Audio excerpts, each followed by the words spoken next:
Kara Dhyotpada Himalaya Kirigni Brahma Raja Shri Ratnadyam Vande Bharat Mataram.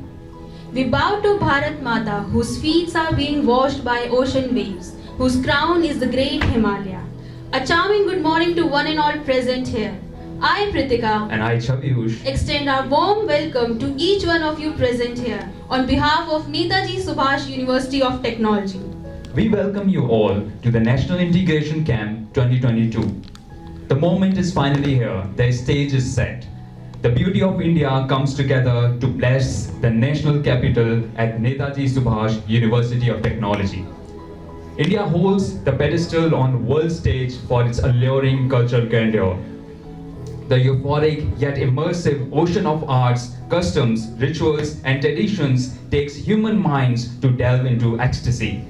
The vibrance of food, festivals, religions, crafts, dance, and music. It is the amalgamation that fuels the soul of this land. It empowers the spirit of our beloved Bharat. There is no set of words that can encapsulate the beauty of Bharat in the true sense, but witnessing it visually, diving in it, can bring us closer to exploring the soul of India. Today, on behalf of whole NSUT fraternity, we welcome you all to the National Integration Camp under Ministry of Youth Affairs and Sports and Regional Directorate of NSS Delhi, themed upon Azadi Ka Amrit Mahotsav. Every day during this camp will celebrate its own theme, Ek Bharat Shresth Bharat, calling for a united India, Atmanirbhar Bharat, motivating for self-reliant India. Women empowerment, strengthening equality and safety for women, fit India for a healthy India, and culminating with Delhi Darshan, delving into the incredible beauty of Indian heritage at Delhi. We are venerated by witnessing such an incredible congregation of NSS units from all over the country at NIC.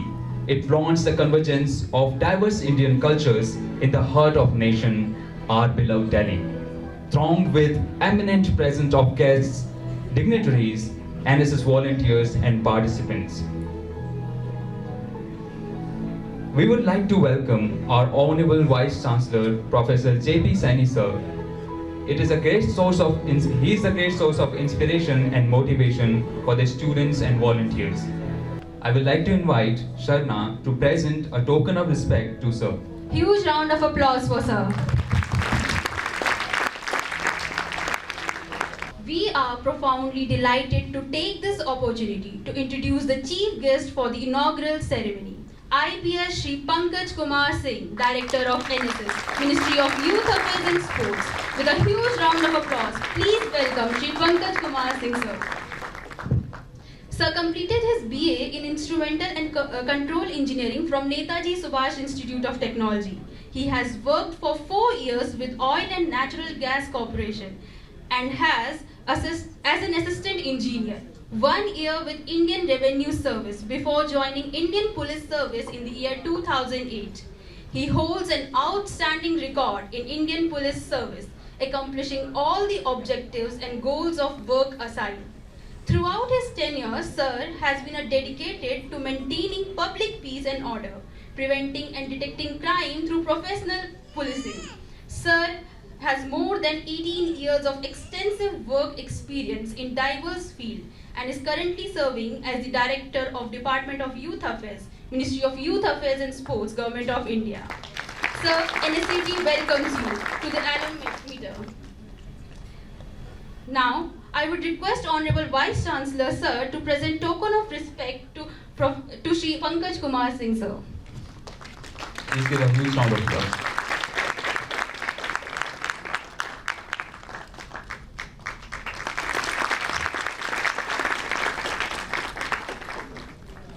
Huge round of applause. NSS clap for Sir.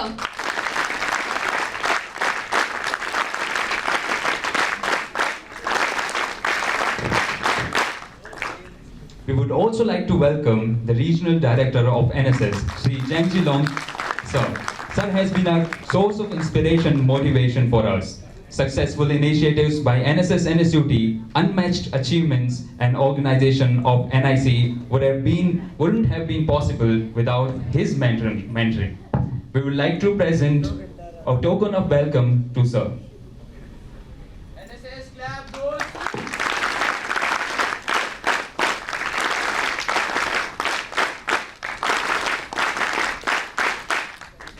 We have with us Director of West Campus, Dr. A.P. Mittal, sir. NSS NSUT would like to present a token of welcome to Sir. NSS clap goes to.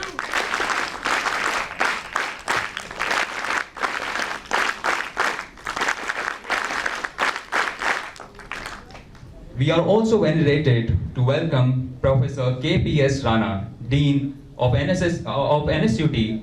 NSUT would like to present a token of welcome to Sir. Please give a huge round of applause. We would also like to welcome Professor M.P.S. Bhatia, sir, to NSUT would like to present a token of welcome to Sir.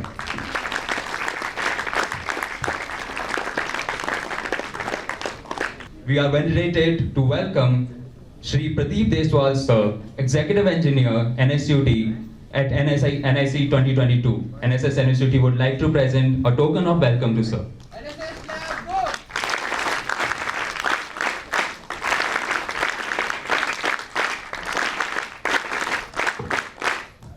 We would also like to wholeheartedly welcome Dr. Praveen Saroha sir, Program Coordinator, NSS NSUT, Director of Physical Education and Sports NSUT, and also Organizing Secretary of NIC 2022.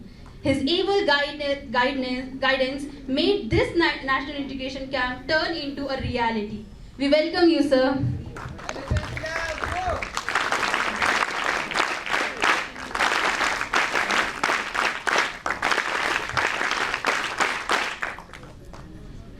NSS believes in carving young minds into leaders who sharpen their personality, working at the ground level.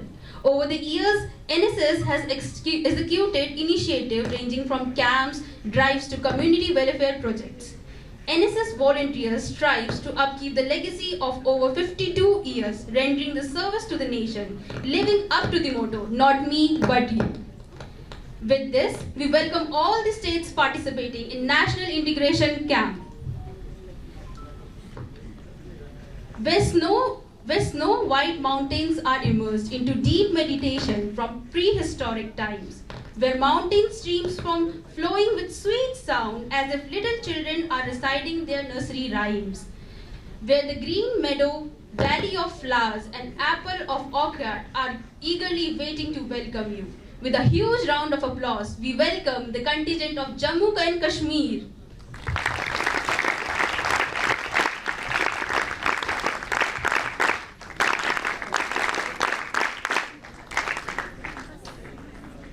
Representing the holy land of Kurukshetra, which flaunts the epic of Mahabharata, please welcome the contingent from Haryana.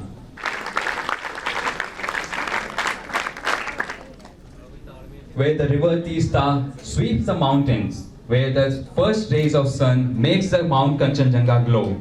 Give a big hand for the NSS contingent from Sikkim.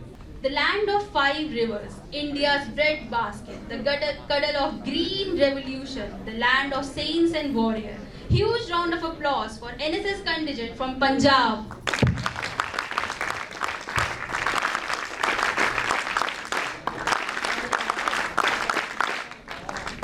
Proudly showcasing the heritage of Meenakshi Temple and monumental Mahabalipuram. With a huge round of applause, please welcome NSS contingent of Tamil Nadu.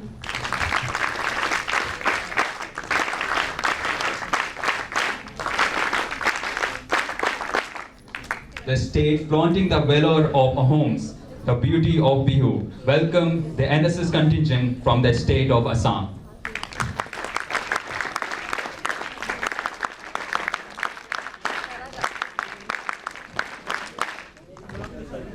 Representing the land of Chhatrapati Shivaji and the valiant Marathas, please welcome the NSS contingent of Maharashtra.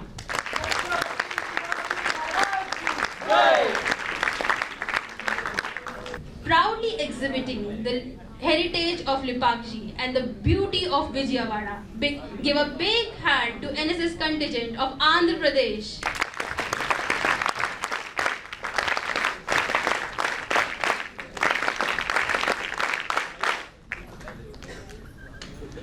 Last but not the least, representing Dil Walon Ki Dilli, give a huge round of applause for contingent of Delhi.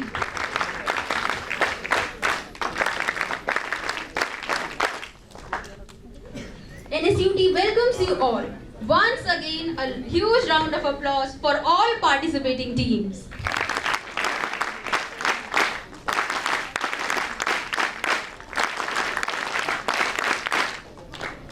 Light is the symbol of brightness and prosperity. As sunlight expels the darkness of night, similarly, blessings bring in our life prosperity and happiness. To make this occasion a blessed one, we pray to Goddess Saraswati by kindling the lamp of knowledge and wisdom. For seeking the choicest of blessings for the same, I invite eminent Chief Guest Shri Pankaj Kumar Singh Sir, Guest of Honor, and Professor J.B. Saini Sir.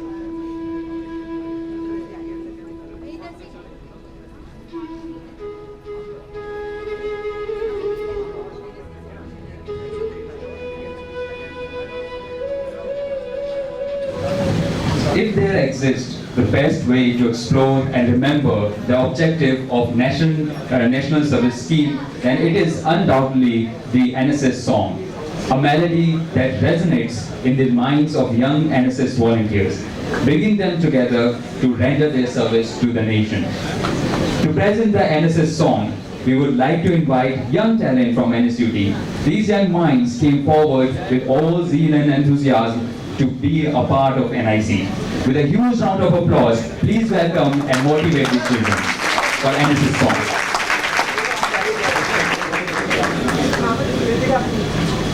You'll have to stand up.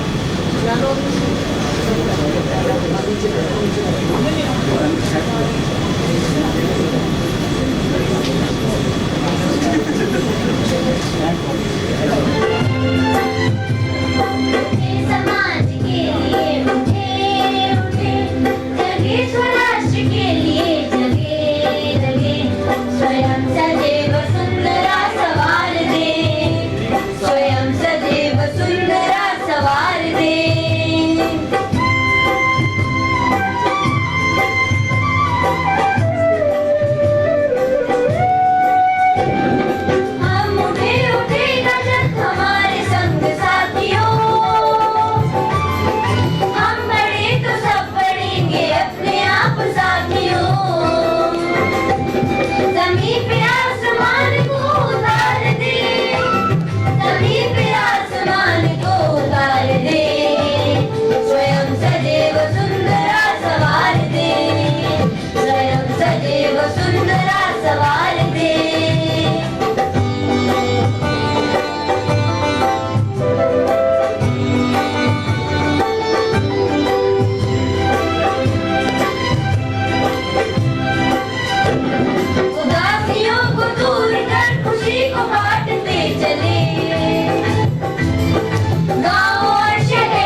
apologies for missing out the name. We would like to present a token of respect to Miss Nirmala Rani, State NSS officer present among us. Please.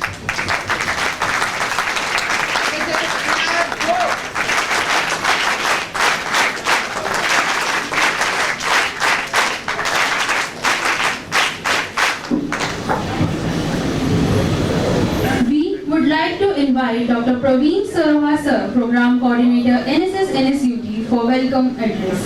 ऐसा लग रहा है पूरा भारत का एक छोटा सा स्वरूप आज नेताजी सुभाष प्रौद्योगिक विश्वविद्यालय में उतर आया है।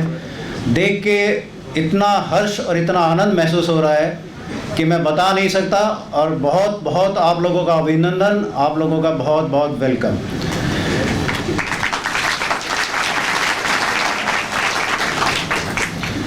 Respected Honorable Vice Chancellor of Netaji Subhas University of Technology, Professor J.P. Saini. Respected Chief Guest for the today's event, Shri Pankaj Kumar Singh, IPS, Director, NSS. All the dignitaries sitting on the dais. Ma'am Nirmala, SNO, Delhi. My dear volunteers from all over the India. आप सभी लोगों का बहुत बहुत हृदय से आपका अभिनंदन, बहुत बहुत आप लोगों का वेलकम।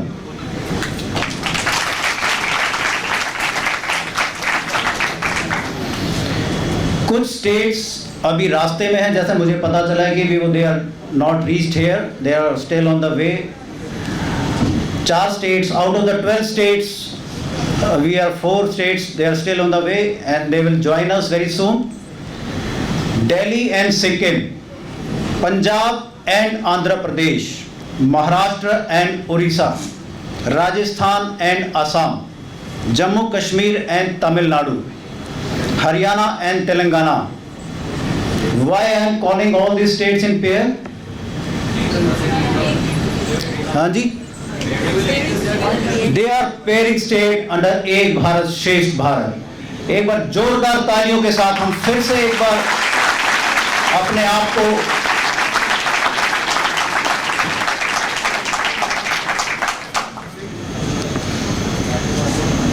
नेताजी सुभाष प्रौद्योगिक विश्वविद्यालय में 26 जनवरी 2020 को एनएसएस की नींव रखी गई।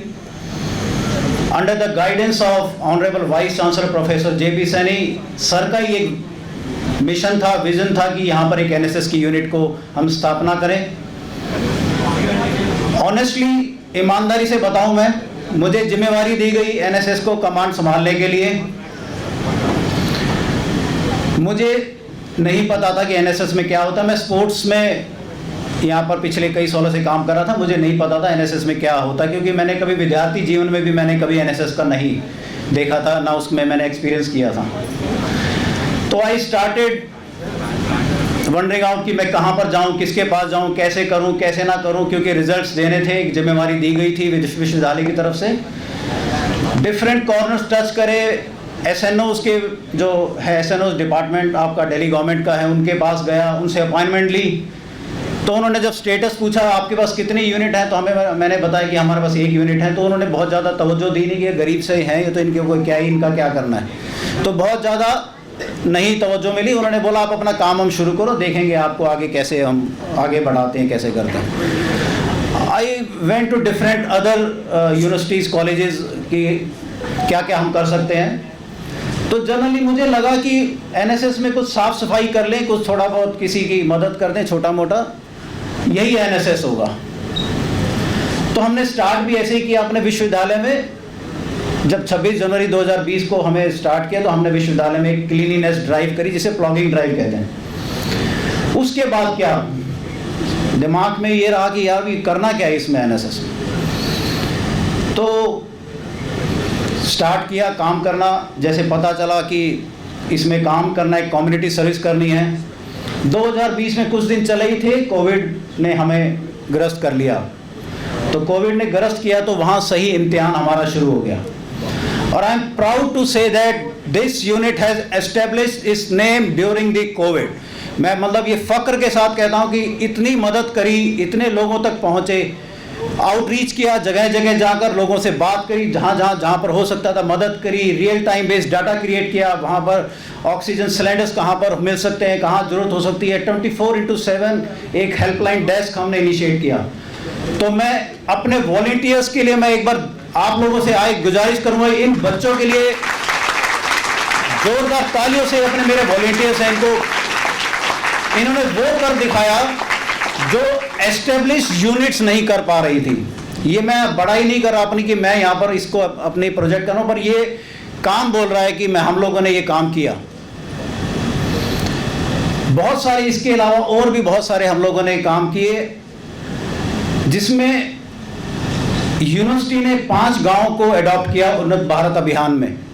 उन्नत भारत अभियान में 5 गाँव को अडॉप्ट किया। हमारे ऑनरेबल वाइस चांसलर सर की ये मिशन रहा, विजन था कि हमें इस पे काम करना है। हमारे वॉलंटियर्स गए वहाँ पर साफ सफाई का काम किया, वहाँ पर कंप्यूटर एजुकेशन पे काम किया, बच्चों के पढ़ाई पे काम किया। और एक मजे की बात जिसमें मैं उसको प्राउड फील करता हूँ कि पूरे गाँव को वोटर लिस्ट में एनरोल करा दिया। पूरे गाँव को, कोई नो वन लेफ्ट, पूरे गांव को एनरोल किया। हमारे वॉलंटियर्स ने घर घर जाके दस्तक दी कि आपको कार्ड बनवाना है, वोटर कार्ड बनाना है। इसके लिए हमें एसडीएम साउथ वेस्ट से हमें अप्रिसिएशन लेटर मिला। हमारे वॉलंटियर्स को अवार्ड किया गया डीएम साउथ वेस्ट ने इस कार्य के लिए। तो बहुत फक्र महसूस होता है कि ये सब काम किए। इसके अलावा जगह जगह पर जहाँ पर हमें जरूरत पड़ती रही वहाँ पर हम लोग पहुँचते रहे और अपना काम को करते रहे। आज 2 साल मान ले, 2020 में कुछ टाइम तो कोविड में निकल गया, कुछ ये अभी स्टार्ट हुआ है प्रोसेस। तो I am really thankful to the regional director who has given us this opportunity and our director NSS who has given this opportunity to have this national integration camp at NSUT।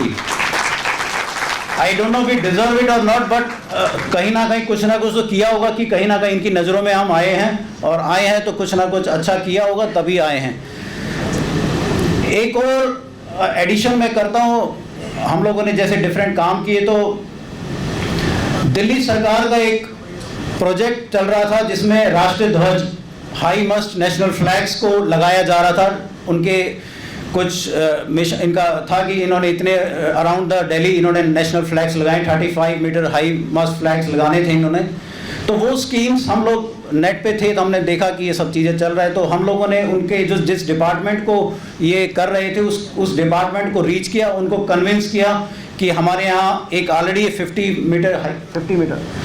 Metre का high must flag already है हमारे campus में। हमारे 2 अभी हम लोगों ने campus अभी हमारे से ऐड हुए हैं, तो उन कैंपस में भी हमारे यहाँ पर आप लगवा दीजिए। तो इस काम को भी दिल्ली गवर्नमेंट के जिस डिपार्टमेंट का था उन्होंने वो कन्विंस हुए और उन्होंने वो दोनों यूनिवर्सिटी कैंपस में जो वेस्ट और ईस्ट कैंपस में वो फ्लैग जो 35 मीटर है फ्लैग जो वो लगवाया।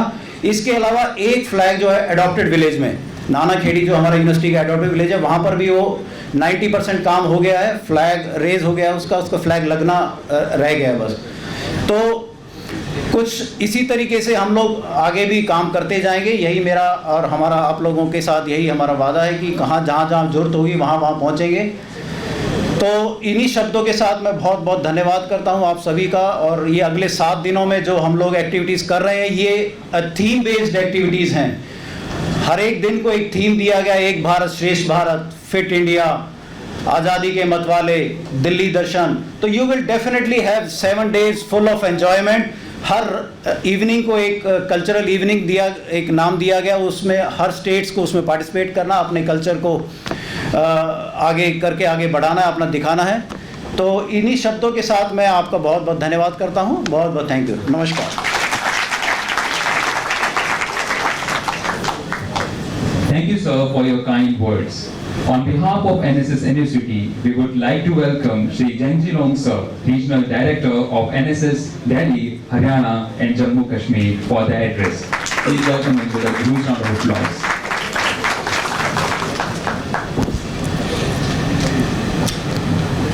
Honorable Vice Chancellor, Professor G.B. Sainiji, our Chief Guest, Director Youth Affairs, and our Director NSS, Shri Pankaj Kumar Singh, IPS, registrar, even though he's not present here today, and Director West Campus, Sri A.P. Mittalji, other distinguished guests present here, the teaching and non-teaching staffs of Netaji Subhas University of Technology, and my dear young NSS volunteers. On behalf of the Government of India, Ministry of Youth Affairs and Sports, and on behalf of this university, I welcome each and every one of you warmly to this National Integration Camp. I won't take much time. I'm here just to welcome each and every one of you and just focus on what NIC is about. So I believe that this NIC will benefit the youth, each and every one of you, in countless ways. It has been considered relatively important, imperatively essential to extend an opportunity to the youth where you'll get a chance to interact and share your views and experiences with fellow NSS volunteers that are participating in this National Integration Camp. The participants are from different geographical, political, religious, linguistic, and cultural backgrounds. Though I hope that you all will have a very a very good, insightful, and a very good atmosphere, environment where you learn something about your partnering states, the other participating states in UTs. And I'm also thankful to the Honorable Vice Chancellor personally of this Netaji Subhas University of Technology for the kind consent to host the National Integration Camp at this university. And along with that, my best of wishes also, and my thankfulness also goes to the entire team of the NSS cell, Netaji Subhas University of Technology, for organizing such a befitting program. Sir, I would like to state that we are yet to receive the participants from 4 states, namely Sikkim, Rajasthan, Telangana, and Odisha. So that means roughly we are about to receive around 40 participants again. So with these 40 participants, I think the entire auditorium will be fully used up and will be fully occupied. So with these few words, I, on behalf of the Regional Directorate of NSS, New Delhi, welcome each and every one of you once again, and thank you for your kind presence as well, sir. Thank you. Now, I feel venerated to welcome Shri Pradeep Deswal, sir, Executive Engineer of NSUT, to bless this gathering with his words. आजादी का अमृत महोत्सव वर्ष चल रहा है और भारत के सुदूर उत्तर से लेके और दक्षिण तक आप सब बैठे हैं। उस सरजमी को भी रिप्रेजेंट आप कर रहे हैं जिसके लिए कभी किसी ने कहा कि गर फिरदौस बर्रुए ज़मीं अस्त अमी अस्त। एक बार फिर से बोलिए मेरे साथ, गर फिरदौस बर्रुए ज़मीं अस्त। ये पर्शियन सेइंग है, गर फिरदौस बर्रुए ज़मीं अस्त। इस धरती पर अगर कहीं फिरदौस है, जन्नत है, स्वर्ग है, पैराडाइज है, अमी अस्तो अमी अस्तो अमी अस्त, वो यही है, यही है, यही है। तो इस कश्मीर की नुमाइंदगी भी हो रही है और पंजाब की उस वीर भूमि जिसने इस देश को शहीद आजम सरदार भगत सिंह दिए,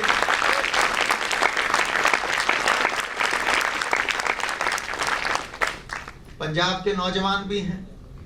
थोड़ा सा और नीचे की तरफ उतरते हैं तो हरियाणा है, जिसका कोई लेना देना कभी रहा नहीं, पर सारी लड़ाइयां वहीं हुई।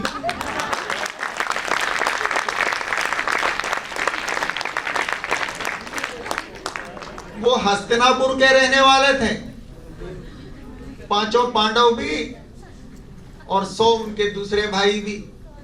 लड़ने के लिए जगह हरियाणा में मिली आके, और वीर शिवाजी के वंशज मेरे सामने बैठे हैं। वहां से चलते हैं मराठा, और फिर वो आया, क्या नाम था, अहमद शाह अब्दाली, वो भी वहीं से आया। पानीपत में बीच में कहीं किसी को जगह नहीं मिली। वो हरियाणा वालों का दिल इतना बड़ा है कि ठीक है भाई, करो तोड़ फोड़ जिसको करनी है, यहाँ आके हम फिर से बना लेंगे।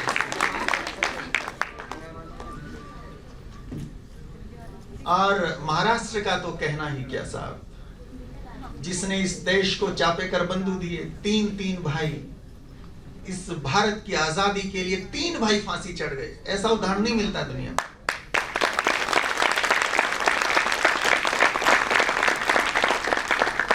दामोदर चापेकर, बालकृष्ण चापेकर, वासुदेव चापेकर, और ये तो 3 भाइयों का नाम लिए। वो श्रृंखला बहुत बड़ी है। आंध्र प्रदेश से भी बैठे हैं। मुझे याद आता है अल्लूरी सीताराम राजू इस देश के लिए शहीद हुए थे, इस देश की आजादी के लिए शहीद हुए थे। तमिलनाडु से भी हैं। तिरुपुर कुमारन इस देश की आजादी के लिए शहीद हुए थे।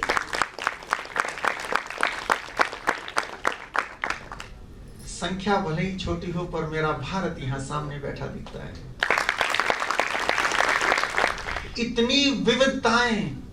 अब देखिए यूरोप का, अगर ज्योग्राफी को देखेंगे यूरोप की, इतना सा यूरोप और कितने देश, भाषा बदली देश बदल गया, कल्चर बदली देश बदल गया। यहां पे तो सब कुछ है।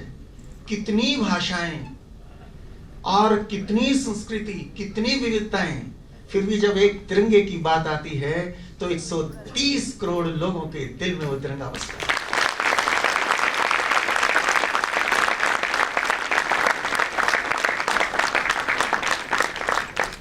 तिरंगे के प्रहरी, उस तिरंगे, उसके ध्वजवाहक आप सब बैठे हैं। आप सभी का हार्दिक अभिनंदन। फिर कभी आपसे फिर मिलूंगा, फिर जीवन की बात करेंगे। एक दिन प्रवीण जी ने मुझे रखा है इस बात के लिए। आज और भी बहुत सारे हैं, और भी बहुत सारे कल्चरल प्रोग्राम्स भी हैं। पुनः बहुत बहुत स्वागत आपका, बहुत बहुत अभिनंदन। We are elated to invite Miss Nirmala Rani ma'am, State NSS Officer, to address this gathering. Please ma'am.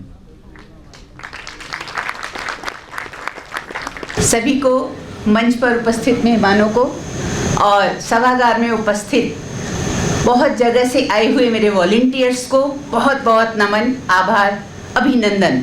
Delhi में आपका, जो दिल वालों की दिल्ली है, स्वागत है। कहते हैं यूनान मिश्र रोम सब मिट गए जहाँ से, कुछ बात है कि हस्ती मिटती नहीं हमारी, सदियों रहा है दुश्मन दौरे जमा हमारा, और सारे जहां से अच्छा हिंदुस्तान हमारा। तो इस हिंदुस्तान की सरजमी पर पैदा होने के लिए एक बार जोरदार तालियां बजाइए।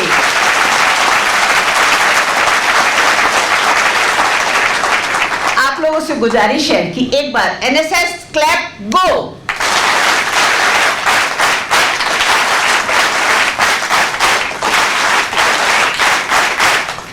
Three times only. हम जहाँ पर बैठे हैं नेशनल इंटीग्रेशन की बात कर रहे हैं, विविधता में एकता की बात कर रहे हैं, यूनिटी की बात कर रहे हैं, और हम उस देश में पैदा हुए हैं जहाँ की संस्कृति को आज भी नमन किया जाता है। जगत गुरु भारत कहलाता है। कहते कोटि कोटि कंठों से निकली आज यही स्वरधारा है, और भारत देश हमारा है, ये हिंदुस्तान हमारा है। ये क्यों है हिंदुस्तान हमारा? क्योंकि यहाँ प्रथम मानव ने खोले निंदिया रे लोचन अपने, और इसी नभतले उसने देखे शत शत नवल सृजन सपने। तो ये नवल सृजन सपने कौन देखेगा? हमारी बजाय आप देखेंगे, हमारे वॉलंटियर्स देखेंगे। तो हमारी दिल्ली में आपका बहुत बहुत स्वागत और अभिनंदन है। और मैं ये चाहती हूँ कि ये दिन आपके जीवन की किताब के ऐसे पन्ने बन जाएं, क्योंकि हमारी जीवन, हमारी जिंदगी एक किताब है। पलटते रहते हैं, कोई पन्ना हमें फाड़ना नहीं है, क्योंकि कुछ खुशियों को लेकर आता है, कुछ नन्हे कदमों की उड़ान को लेकर आता है। तो आप सभी नन्हे परिंदे हैं, आपको आसमान में ऊंची उड़ान लेनी है। और ये प्लेटफॉर्म आज ये जो जहाँ सभागार में आप कैंप के लिए आए हैं, ये दिल्ली की ये सरजमी आपको ये सिखाएगी कि हमें किस तरह से, जब हम बात करते हैं पेयरिंग स्टेट की, कल्चर तो अपने आप ही एक दूसरे में शिद्दत से आ जाता है। जब हम आपस में बात करते हैं, कहते हैं ना, if winter comes can spring be far behind. तो अब ये कोविड के बाद बहुत अच्छा माहौल आपको मिला है, और मैं मंच पर बैठे हुए सभी अपने अतिथियों का हार्दिक अभिनंदन करती हूँ। और स्पेशली हमारे डायरेक्टर सर का कि उन्होंने ये मौका दिया कि आप दूसरी स्टेट से आकर यहाँ पर जुड़ जाएं। बस आप सभी के लिए बेस्ट विशेज़ है। यहाँ से जो भी लेकर जाएं, जो पन्ने अपने दिल और दिमाग पर छाप कर जाएं, उनकी छाप ऐसी हो कि आने वाली ये 9 पीढ़ियों तक ये पन्ने आपके मानस पटल पर ऐसे ही अंकित रहें, क्योंकि ये सही कहा गया है कि क्यों हसरतों मातम में गुजारा जाए, जिंदगी को नए ख्वाबों से संवारा जाए। तू मेरे साथ चले, मैं भी तेरे साथ चलूं, जिस तरह दूर तक दरिया का किनारा जाए। तो ये दरिया का किनारा ऐसा है, ये उठती गिरती लहरें आप सब हैं। मैं इन नन्हे कदमों को आवाज़ देती हूँ, आगाज़ करती हूँ कि आज की ये शुरुआत बहुत अच्छी होगी और बहुत मिठास भरी होगी और बहुत मीठी यादें, बहुत मीठे सपने और बहुत ऊंचे लक्ष्य आप यहाँ से लेकर जाएंगे। आप सभी को दिल्ली की तरफ से हार्दिक शुभकामनाएं, अभिनंदन, स्वागत, धन्यवाद। एक बार एनएसएस क्लैप गो।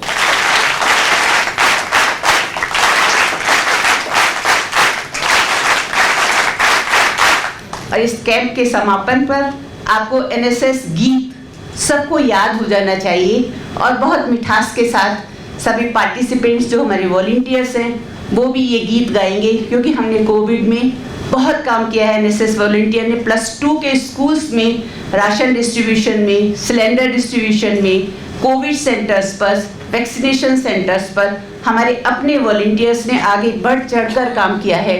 और हमने हमारे अपनों को ऑन ड्यूटी, हमारे दिल्ली शिक्षा विभाग के 27 टीचर्स केवल ऑन ड्यूटी रहकर ही सर, और उन्होंने अपनी ज़िंदगी के अंतिम पलों को वही जिया है, क्योंकि उन्हें कोविड हो गया था।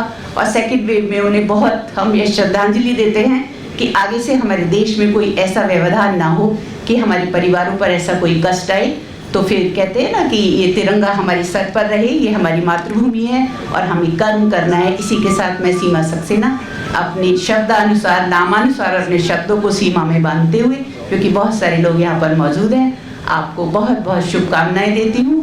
और बीच बीच में आपसे मिलेंगे, बातचीत करेंगे और आगे की जो स्ट्रेटेजी है उसके अनुसार ही हम ये काम करेंगे। तो बहुत बहुत धन्यवाद और पुनः हृदय से आभार, अभिनंदन और स्वागत। Thank you. Thank you, ma'am, for inspiring words. Now we are honored to have with us Shri Pankaj Kumar Singh, Honorable Chief Guest of this inauguration ceremony.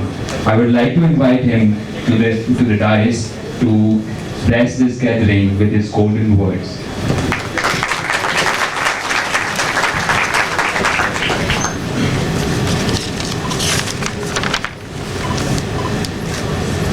Good morning, everyone.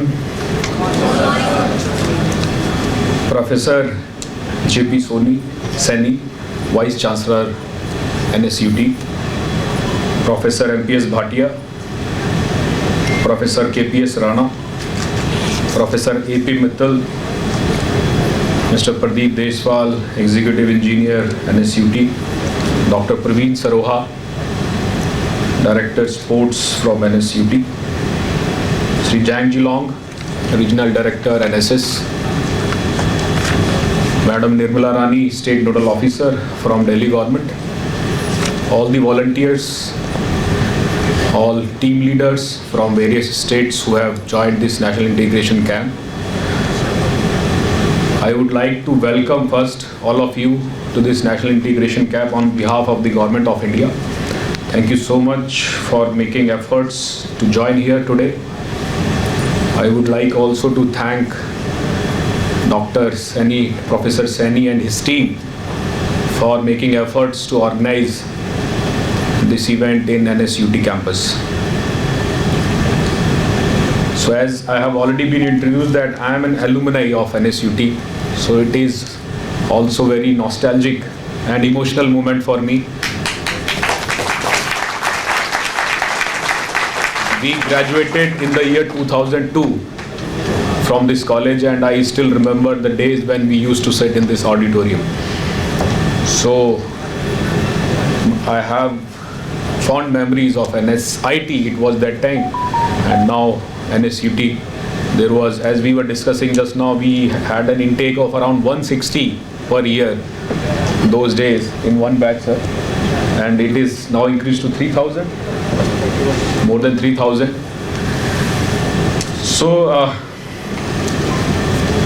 now I am serving in the government of India as Director NSS. So it is but natural that I would like to discuss about the organization that I am serving in right now and the purpose of this integration camp. Okay, so I have brought a small presentation just to guide me through the, or just to highlight the main points during our conversation. So next slide. Next slide. Next slide. So for any country, you would agree, for development of any society, any family, any community, any group, any nation, we need resources. And if we broadly classify these resources into major categories, so these three are natural resources, then man-made resources, and one major component is human resource. So you would agree on this, and it is also observed that the most important resource is human resource. If you don't have a good human resource, you cannot exploit your natural resources, nor you can develop man-made resources. So the most important resource is human resource. So essentially the NSS is a human resource development agency. Earlier we were part of the Education Department, Ministry of Human Resource and Development, but over a period of time, as we realized the importance of soft skills in the development of overall personality of a person, of a student, so that led to the development of this department, and which finally we see in the form of a separate department in the Ministry of Youth Affairs and Sports. So I would like to share a few examples just to highlight the importance of what I am talking right now, the importance of soft skills. Next slide. So we most of us agree that what is required to develop a human resource in a country, in a society, that is education. We tend to think so, that education is very important. No doubt it is very important, but we have a number of examples in the history that prove my point, that a person, a leader, a successful entrepreneur may or may not have the formal skills of education, but what is essentially required are soft skills. Soft skills of conviction, of clarity, of communication skills, of team building, of leadership. So these things transcend, these qualities transcend the requirements of formal education. We have had so many examples in the history of mankind, of our country, where we have had so many successful people, our leaders, who did not have any formal education, but they excelled in their fields and they set standards for all of us to aspire and to achieve. Next.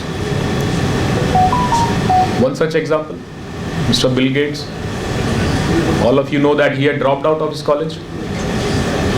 And right now that computer that we are using, it must be having Windows. So no formal education. In the college, he was pursuing, he went to the college in Harvard for first year, then dropped out. Next.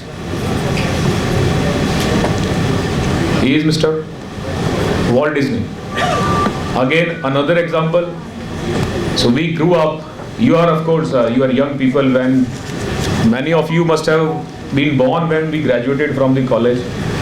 But this is the person, when we grew up, we watched his cartoons, and his company turned out to be one of the most successful companies of all times in the history of Hollywood.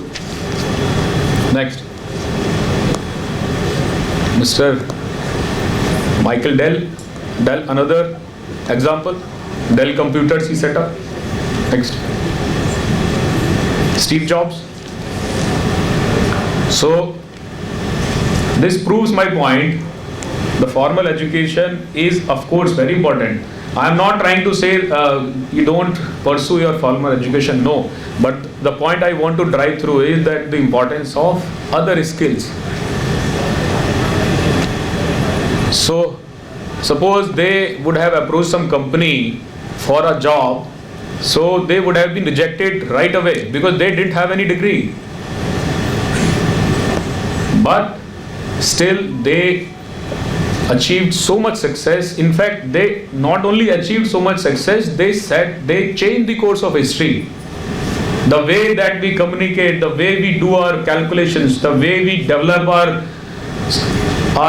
science spacecrafts, the way we deal with everything in our life. So the essential requirements.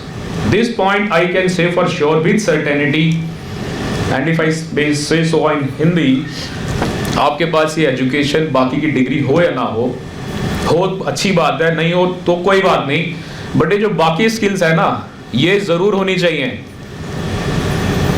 क्या कि आपने एक team में आप काम नहीं कर सकते तो टीम स्पिरिट नहीं है. कल को आपको एक कंपनी में आपने गए, आपने कहा कि आपको टीम लीड करने के लिए कहा, आप 4 लोगों से काम नहीं करा सकते. You can not lead a team.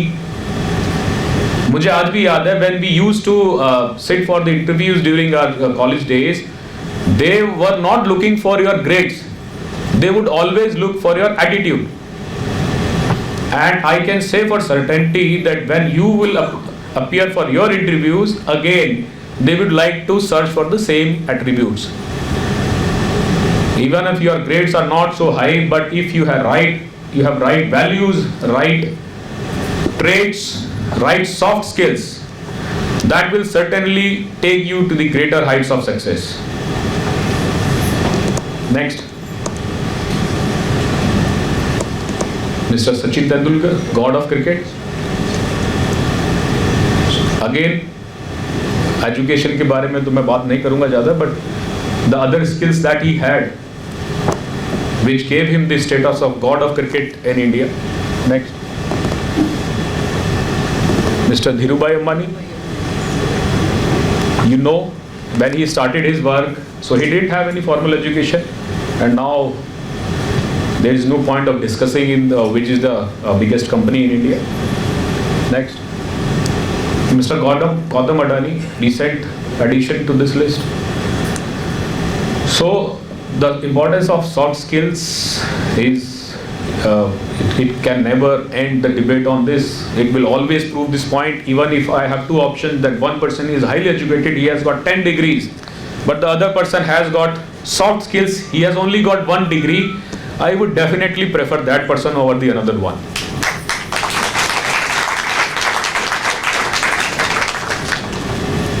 क्योंकि हमें जिन लोगों को कुछ इजाद करनी है, जिन लोग, in fact those people those who we are sitting in an engineering college, we are always fascinated by inventing something और मेकिंग समथिंग न्यू. बट आप लोग देखिए कि जिन लोगों ने शुरुआत में those who discovered the laws of physics और who discovered the laws, the basic forces of nature, be it gravity, be it electromagnetism, be it nuclear forces, they didn't have any formal education as such, but they had this curious mindset of knowing the things and a scientific mindset to question the findings. So this can always be found a person who is not having any formal education, or I'm not saying no formal education, of course formal education also, but without those ideals, those values, that temperament, formal education is of no use. Next. So now education, there are a number of people who have been well educated, but they may or may not have certain values which were important. Next. Mr. Hitler, he did not have a good education, but later on he found his calling in education in one of the colleges in Germany, and he wrote his autobiography also, Mein Kampf, if you have read it. So he was a good orator, of course. Nobody can discuss that. He was a very good orator. He had interest in arts, but the values might have been different, which led to killing of 60 lakhs, 6 million people in Germany. So the lack of what? Not education, but values. Next. Mr. Ladin was again a well-read, well-educated person, had a master's degree, engineering degree, then a master's degree. The values were not proper, not correct, so which led to the catastrophe of 9/11. Next. Mr. Mussolini, sorry. Again, one of the infamous dictators in history. Next. So, Mr. Joseph Stalin, during his tenure, around 20 lakh people were killed in Russia. Next. You might have had a different opinion about this person. He was a postgraduate in those times, Mr. Nathuram Godse, but because of his conviction and because of involvement in such a case, that we can say for sure that the values were not correct that time. Next. So, मैं क्या कहना चाहता था, इतनी जो मैंने photos दिखाई आपको, मैं कहना चाहता था कि फॉर्मल एजुकेशन जो है हमें पढ़ना लिखना सिखाती है, पर हमें good human being, a good leader, वो क्या बनाती है चीज? वो बनाती है हमारी वैल्यूज, हमारे जीवन के सिद्धांत, हमारे जीवन के मूल्य, और उन values, that is the highest point, values के बाद नीचे वो वैल्यूज हम कैसे बिल्ड करते हैं, कैसे लाते हैं, that is the character that we build in a student, in a person, which is also reflective in the personality that we have. Personality does not mean that you are good looking or you have a good physique. That is not personality. Personality is the right set of values that you have. How do you communicate yourself? How do you interact in a team? That is the personality. What confidence have you got? बहुत सारे, मैं हमारे इसी college में, इसी auditorium में बैठ के I recall those discussions we used to have amongst ourselves कि ये डिग्री में नंबर कम आएंगे, क्या करेंगे? बहुत सारे ऐसे मेरे फ्रेंड्स थे शुरू में जो because they would prepare for IIT also, तो NSIT में आ गए, बीच में IIT में नहीं हुआ तो वापस आ गए, तो बीच में 5-6 तो पेपर ही वो हो गए, बैक हो गए, अब कैसे करेंगे? उनमें से एक दोस्त था, मुझे याद है अच्छे से, he had some 3-4 back papers है, उसके बाद वापस आया वो 4, उसकी 4 या 5 सप्ली थी, उसने क्लियर किया. Now he is in US and he is doing patents in US.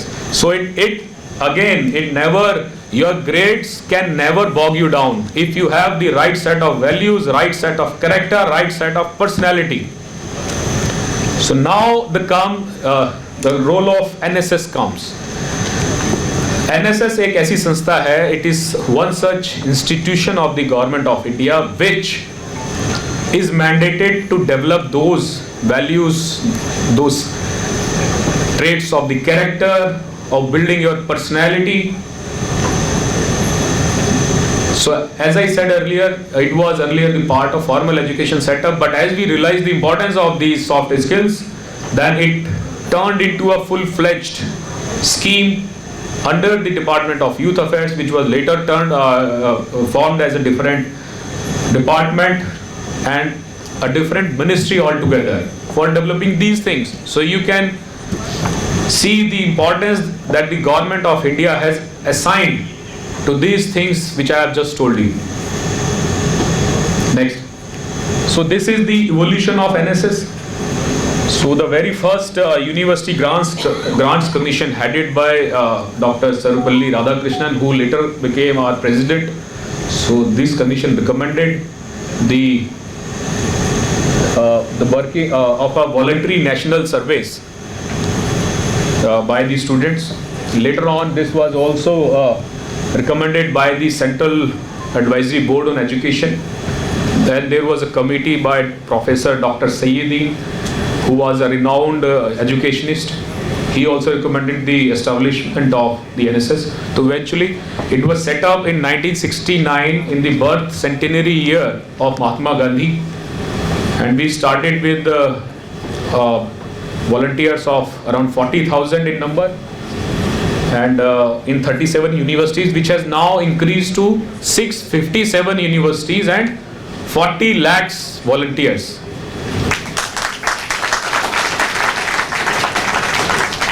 मैं ये इसलिए बोल रहा हूँ आपको, when you discuss these things in your groups, कुछ लोग होंगे ना बाहर कहेंगे कि यार क्या NSS में जाते हो आप, क्या जरूरत है, let's do some coding, कुछ कोड बनाते हैं नया. हमारे टाइम पे वो चलता था, उस टाइम पे we used to do that C++ and C. अब तो पता नहीं क्या चलता है. तो ऐसे भी लोग होंगे, बच्चे होंगे, तो you must code these examples.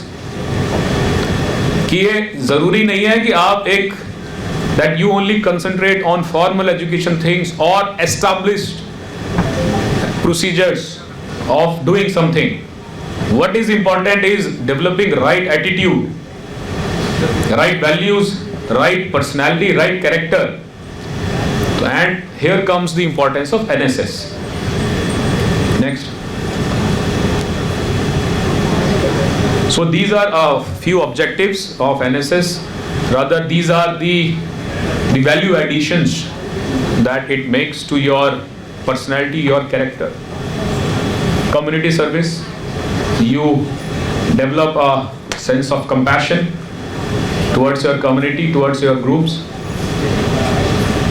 It inculcates a sense of civil and social responsibility.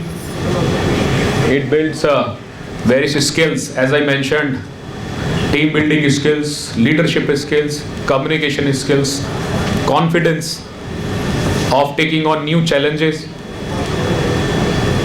So I can say for sure, if in all those leaders which I had mentioned, and any leader if you find in your family, आप अपनी family में देखिए, अपने group में देखिए, community में, अपनी state में, जो भी सक्सेसफुल आदमी है उसमें एजुकेशन होना या नो होना इतना इम्पोर्टेंट नहीं है जितना उसकी सॉफ्ट स्किल्स में है. And I can bet anything on that कि जो भी सक्सेसफुल आदमी आपको दिखेगा अपने सर्कल में, उनके पास ये सॉफ्ट स्किल्स पक्का से होंगी. ऐसा नहीं है कि हमने गांव में इतने लोग, अगर आप मिलेंगे बहुत सारे लोग जो लॉजिकल रैशनल बातें करेंगे, एंड दे माइट हैव और might not have had any education, formal education. So this is the importance of NSS, and I am proud of the organization that I am heading right now in the government of India, and the work that we are doing in making all of you a better citizen. Next. So now come the second part of the discussion, that is national integration. Next. So we are a state. We are a country now having 36 union territories and states combined together. When we got independence, we were around 565 princely states and 17 British India provinces.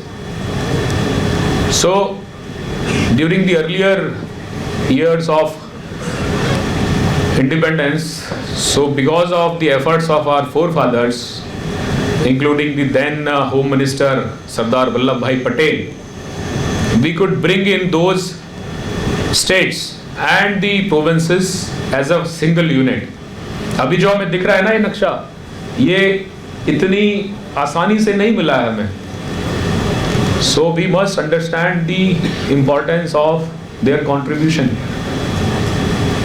565 princely states को मिलाना, it was not a simple task.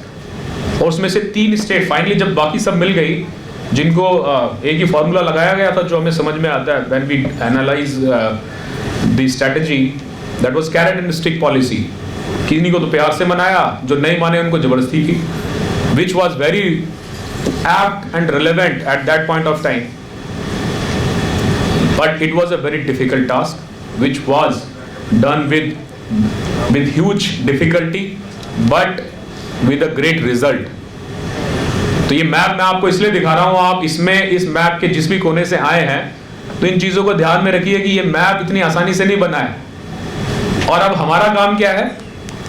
We have to hold it together. और क्या परेशानी है? आप कहेंगे नहीं सही तो है, एवरीथिंग इज फाइन. कौन कह रहा है कि कुछ प्रॉब्लम आ रही है? we may think in that way कि there is no problem as such. Next slide please. These are few words जहां मैं कहूंगा कि क्या प्रॉब्लम आ रही है. आप अगर पढ़ेंगे regionalism,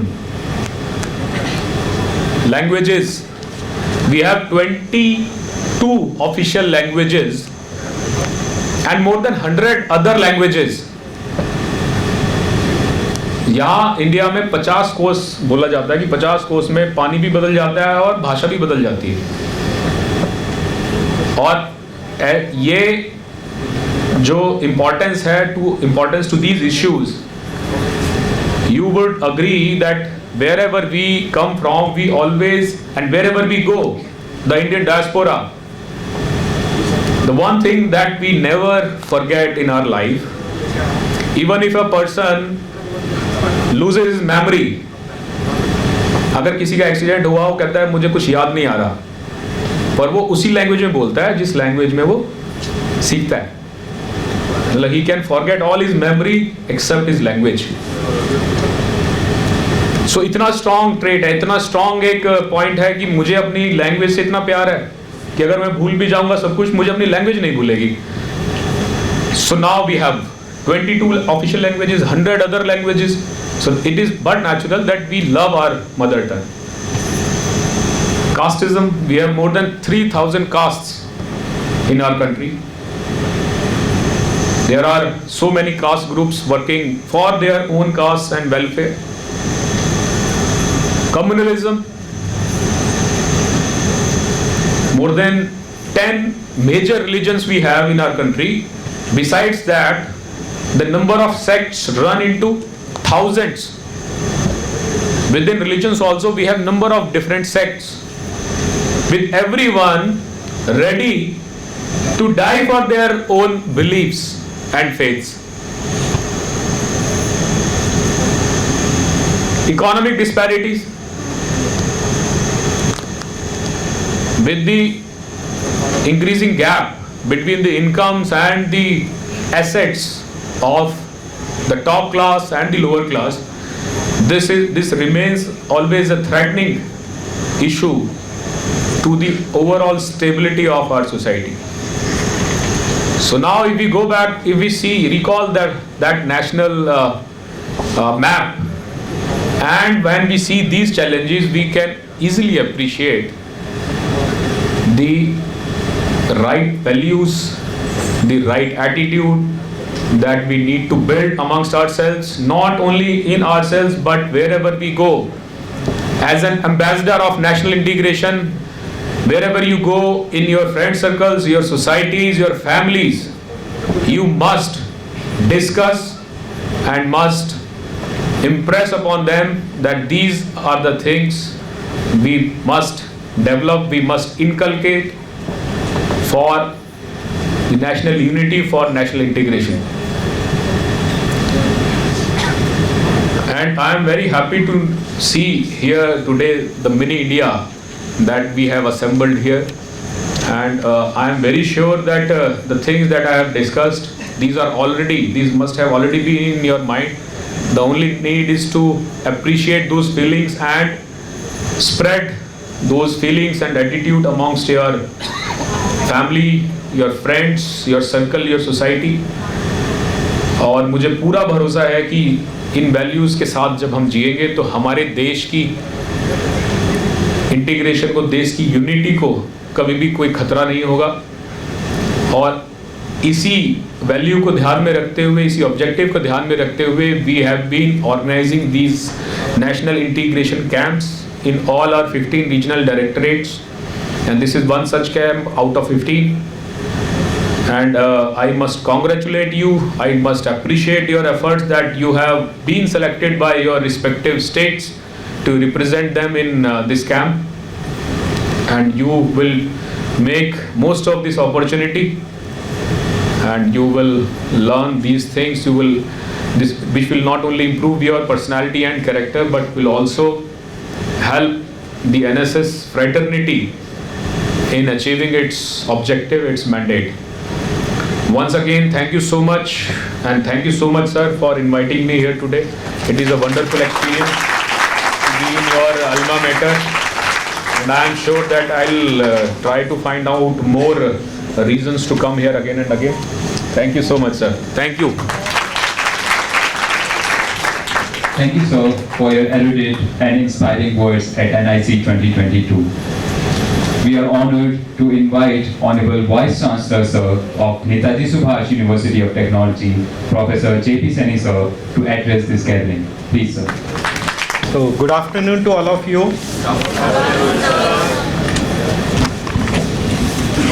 Really, it is a great privilege for me to welcome our alumni, Sri Pankaj Kumar Singh ji. Thank you very much for joining us today for the inauguration function here, being a Director of NSS, Regional Director Janji Long ji, Miss Nirmala Rani ji, State Nodal Officer of NSS. Dear volunteers, I am also welcoming you not only as Vice Chancellor on behalf of NSUT, as a NSS volunteer. I joined NSS in 1983 during my college days. So I just recall this, our old memories here, the work I did during that time in NSS.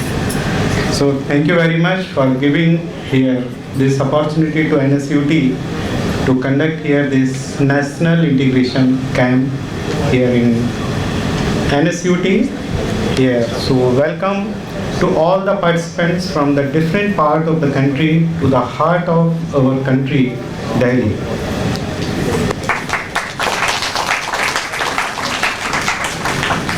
Respected faculty members of NSUT and NSS officers on the dais, and dear participants here. First of all, I would like to extend my sincere thanks and gratitude to the Ministry of Youth Affairs and Sports, Government of India, for entrusting the NSUT to celebrate the National Integration Camp. This camp was offered us in March, but due to some technical reasons, it could not be held at that time. But now, since it happening now, we welcome all the participants of NSS volunteers from Pan India. The NSS cell of NSUT was established just 2 years ago. During this period, the cell has done tremendous work in various fields. University has adopted 5 villages under the scheme of Unnat Bharat Abhiyan of Government of India, and NSUT here NSS cell has done various works in the villages like cleanliness drive, imparting computer education, teaching of youth of villages. NSS cell has also done a lot of community service during the first and second wave of COVID-19 by providing plasma, oxygen cylinders, concentrators, and creating a real-time based data for 24/7 help to the people.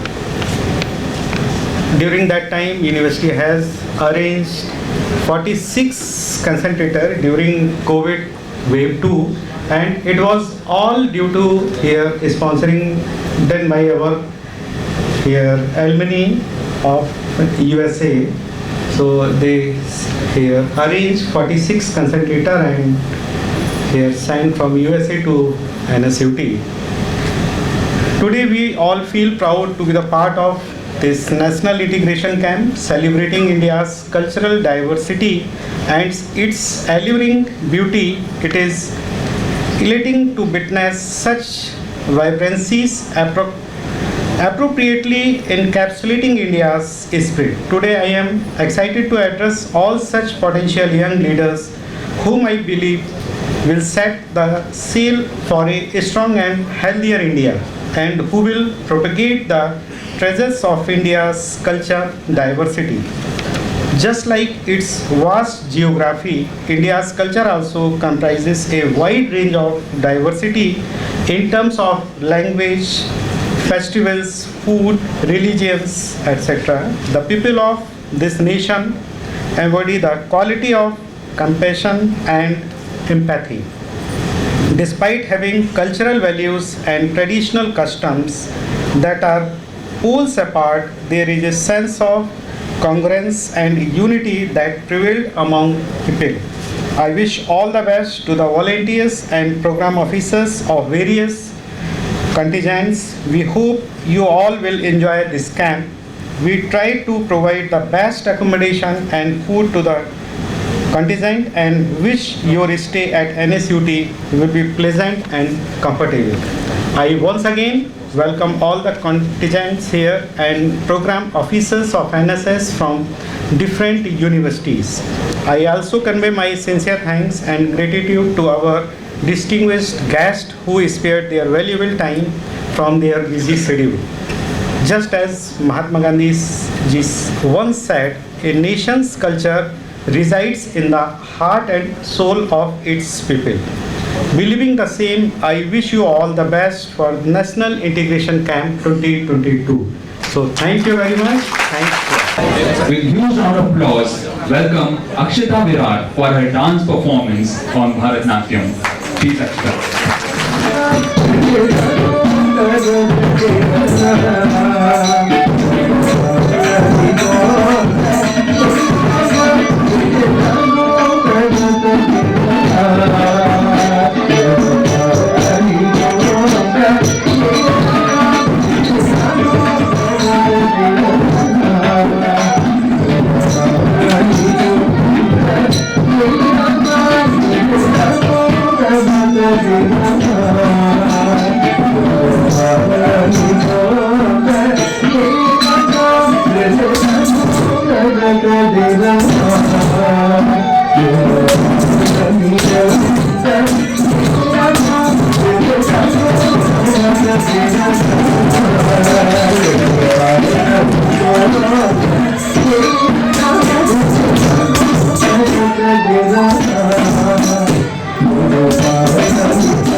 performance by NSS NSUT volunteer Akshita.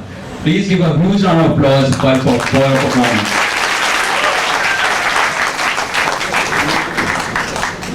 We have another special performance from Maharashtra. Please welcome Amrita Pawar for her performance. With a huge round of applause.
Such a wonderful performance from Maharashtra. Again, please give a huge round of applause for this.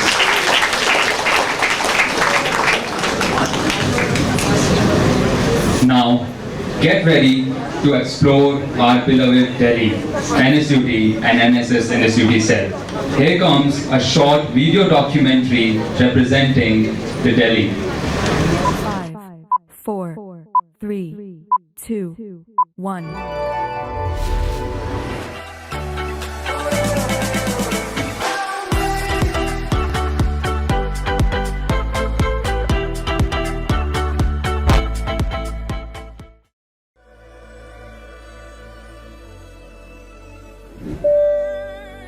We wish you a happy flight. Thank you.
So I welcome you all here in our campus and congratulate to all participants, not only the winner or runner who have participated here in this tournament with full dedication in this, because the event is success only because of your presence.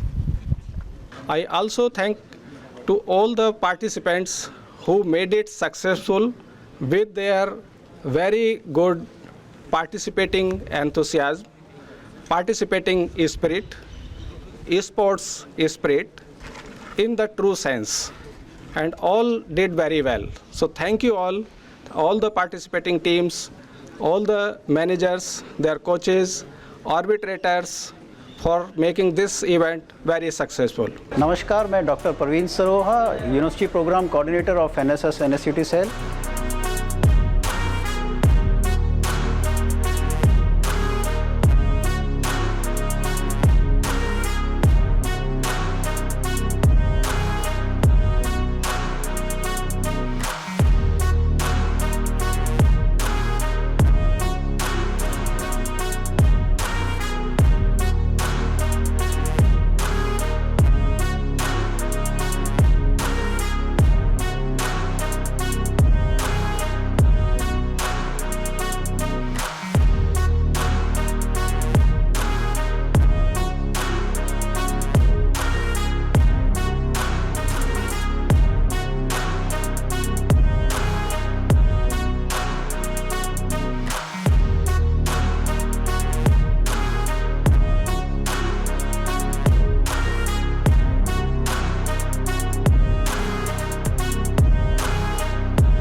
आज़ादी के अमृत महोत्सव पे fit India club of NSUT fit India के program के अंतर्गत आज हमने NSUT Netaji Subhash university of technology में ये फिट इंडिया रन का आयोजन किया।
enjoyed the sneak peek into Delhi, NSUT and NSUT cell. We have with us the Bureau of Outreach and Communication for a special cultural performances. For Communication Division of BOC carries out interpersonal communication through live media utilizing wide range of performing arts such as drama, dance drama, composite program, puppetry, ballet, operas, folk and traditional recitals, mythological recital, and other folk and traditional dance forms. Now I would like to hand over the dais to Ms. Anupama from Bureau of Outreach and Communication. Please, ma'am.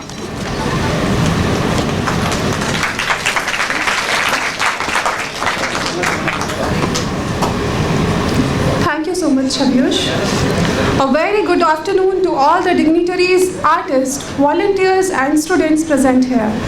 On behalf of Bureau of Outreach and Communication under Ministry of Information and Broadcasting, Government of India, I welcome all of you in today's cultural program.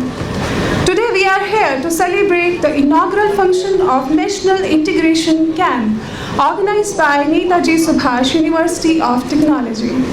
The beginning of every auspicious moment is marked with offerings to the deity and blessings of the divine.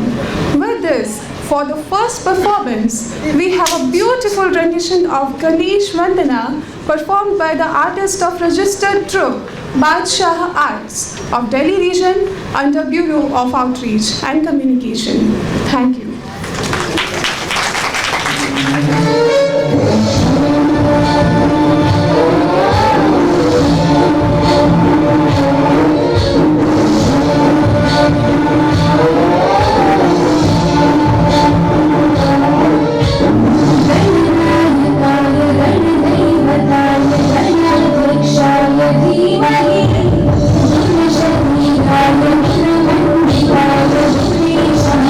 Thank you.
India's freedom movement and freedom fighters.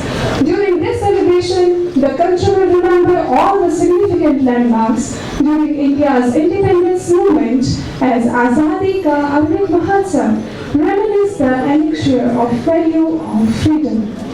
It echoes motivation from freedom warriors, their struggle, new visions, new resolutions, new goals and achievements. It strives to facilitate the youth and scholars to shoulder the accountability for fulfilling the country's efforts in recording the history of our independence and sacrifice of our freedom fighters. Thus, the 75th anniversary of India's independence will be commemorated at Azadi Ka Amrit Mahotsav. In continuation of the series, the departmental staff of Bureau of Outreach and Communication Headquarters, supported by private registered troops of Delhi region under Ministry of Information and Broadcasting, are here to perform a special program entitled Gaurav Gatha, which is choreographed by Shri Nitin Sharma, Srimati Sangeeta Srivastava. The participating dancers are Shri Vishwajit Mandal, Shri Rajiv Rakesh, Srimati Urmila Srivastav and Srimati Pushpa Mandal. Thank you. आजादी भारत देश की आजादी जिसकी खातिर भारत माँ के वीर सपूतों ने अपना जीवन न्यौछावर कर दिया। उन सभी सच्चे देशभक्तों को शत शत नमन। देश की आजादी के इतिहास की यह क्रांति यात्रा जिसमें हजारों स्वतंत्रता सेनानियों ने अपना बलिदान दिया। इस क्रांति यात्रा में वीर योद्धाओं ने स्वतंत्र भारत के सुनहरे भविष्य के सपने देखे और अपनी जान की परवाह किए बिना सपनों को पूरा किया और आने वाली पीढ़ियों को आजाद देश सौंपकर वीर गति को प्राप्त हुए। ये कथा किसी साधारण इतिहास की नहीं, उन शहीदों की क्रांति यात्रा की है। वो लड़की गोल्डिंग आएगी तो जाना।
की। यह क्रांति पूरे देश में तेजी से फैल गई। इस स्वतंत्रता संग्राम में मंगल पांडे, रानी लक्ष्मीबाई, तात्या टोपे, डंका शाह, बेगम हजरत महल, नाना साहब, अजीमुल्ला, बेनी माधव, शाह जफर जैसे अनेक सेनानियों ने ब्रिटिश सरकार के खिलाफ अपने विद्रोह की चुनौती का आह्वान किया। 10 मई 1857 को जली स्वतंत्रता की यह पहली चिंगारी थी।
और कुशल नेता नेताजी सुभाष चंद्र बोस, जिन्होंने देश को आजाद कराने के लिए अपनी एक अलग फौज खड़ी की, जिसे नाम दिया आजाद हिंद फौज।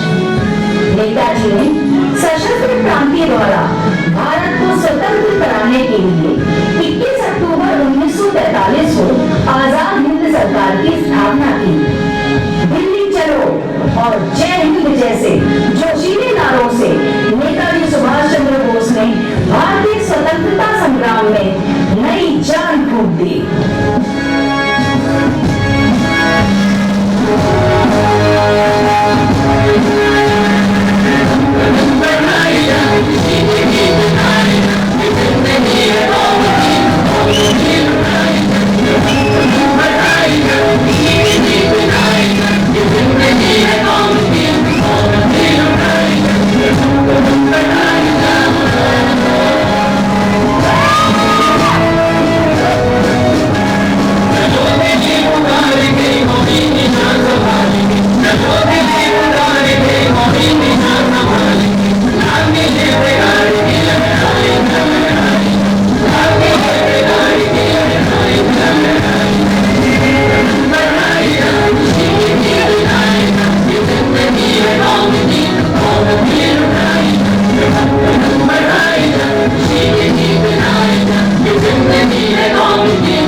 बाद 15 अगस्त 1947 को भारत मां के क्षितिज पर स्वतंत्रता रूपी सूर्य और नवनिर्माण का दौर आरंभ हुआ। आजादी के बाद हमारे देश ने विभिन्न क्षेत्रों में नए नए कीर्तिमान स्थापित किए हैं। कई मंजिलें तय की, पर अभी भी कई मंजिलें और बाकी हैं जिन्हें हमें प्राप्त करना है और एक खुशहाल, समृद्ध और संपन्न भारत का निर्माण करना है।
freedom fighters.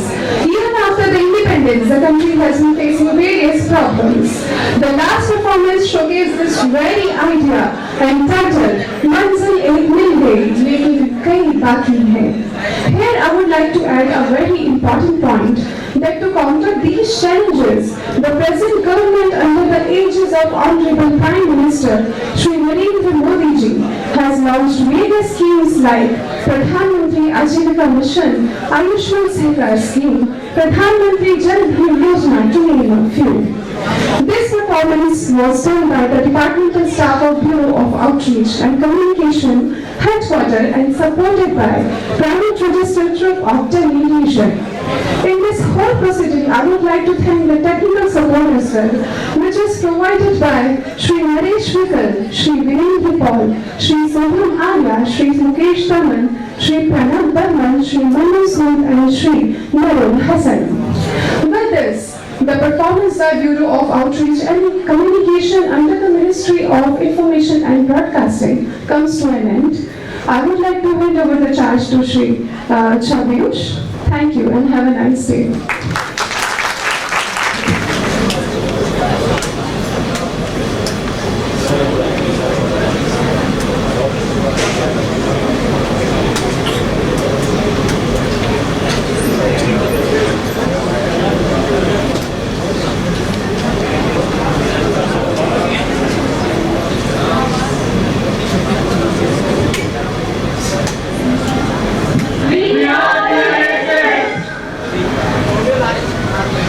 Singh College is one of the prestigious colleges which has a history of more than 100 years, and it is a college which has its own ethos.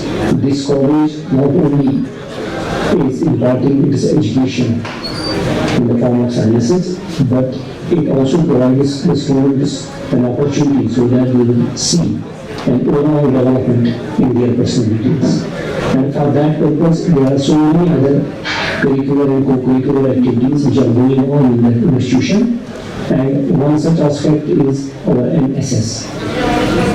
SP College has as many as 3 NSS units, and all 3 units are working in different parameters. In fact, they are working as per the needs, whatever has been the priority of the institution and as per the guidelines which are issued not only by this UT but at the central level as well. And in that context, our all units are moving from different directions, wherein they not only see that indoor activities must take place, we are having some outreaches in the form of talking villages, in the form of visiting some rescues, in the form of having some religious rallies, in the form of having some awareness rallies along the whole UT.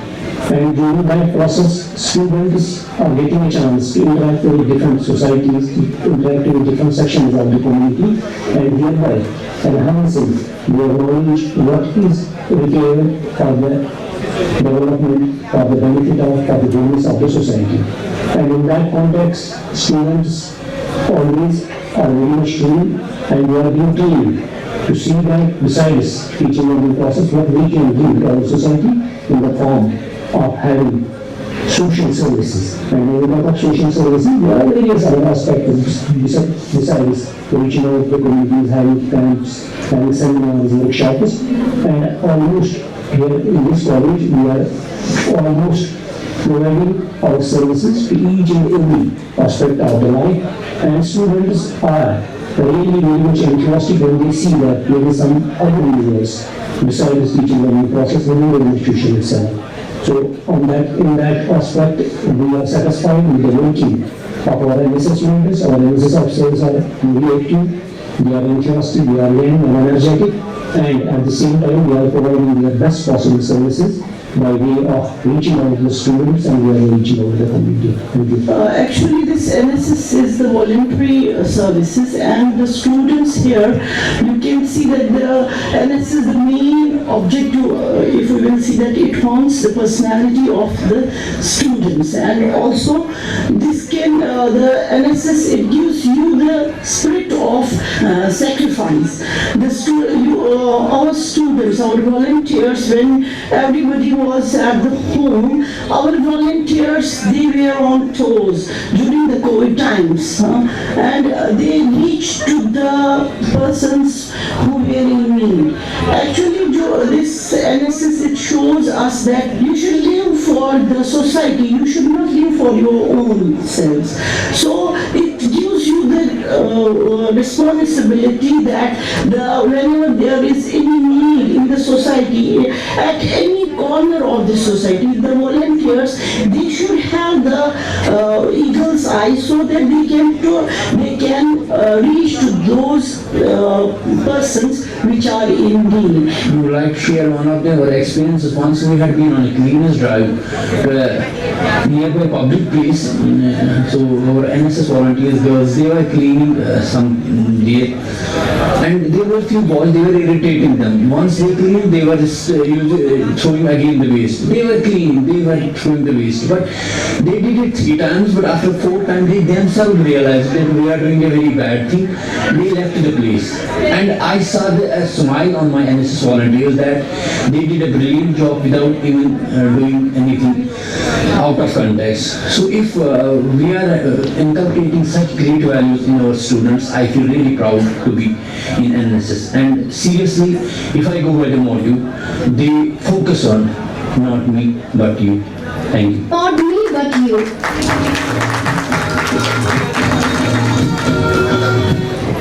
To formally begin with the NIC, let's pledge for our best conduct during this camp. I request Honorable Chief Guest, IPS Shri Pankaj Kumar Singh sir, to kindly come to the dais for the oath ceremony. I will read out the oath and I request all of you to repeat after me. We the volunteers of the NSS solemnly pledge that we will dedicate ourselves to preserving the unity, integrity and security of the nation. We pledge that we will abide by the rules and regulations of the camp. We will respect each other's region, religion and language. We will strictly follow the time schedule provided to us. We vow to conduct ourselves as sincere and responsible volunteers. We pledge to give our best efforts in all the activities that we participate in under the National Integration Camp. We vow to cooperate and make this camp a huge success. Jai Hind. An excellent and very warm evening to each one of you present here. Kindly allow me to express my gratitude towards each and every one of you present here. We would like to heartily thank Shri Divyam Garg and Shri Kumar Abhishek sir for taking time for this particular alumni session at Netaji Subhas, University of Technology and National Integration Camp 2022.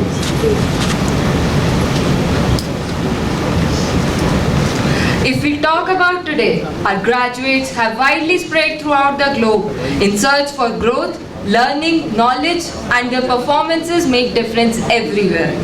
A day like this is very important as it gives us the opportunity to meet with our graduates of NSIT after a long time. It enables the alumni to familiarize themselves with the development of the alma mater. I am profoundly delighted to take this opportunity to introduce Mr. Divyam Garg of ECE batch of 2012. Sir is currently serving as the Indian Secret Service Officer and has proved his mettle in multiple states including Madhya Pradesh, Delhi, Sikkim and Jharkhand.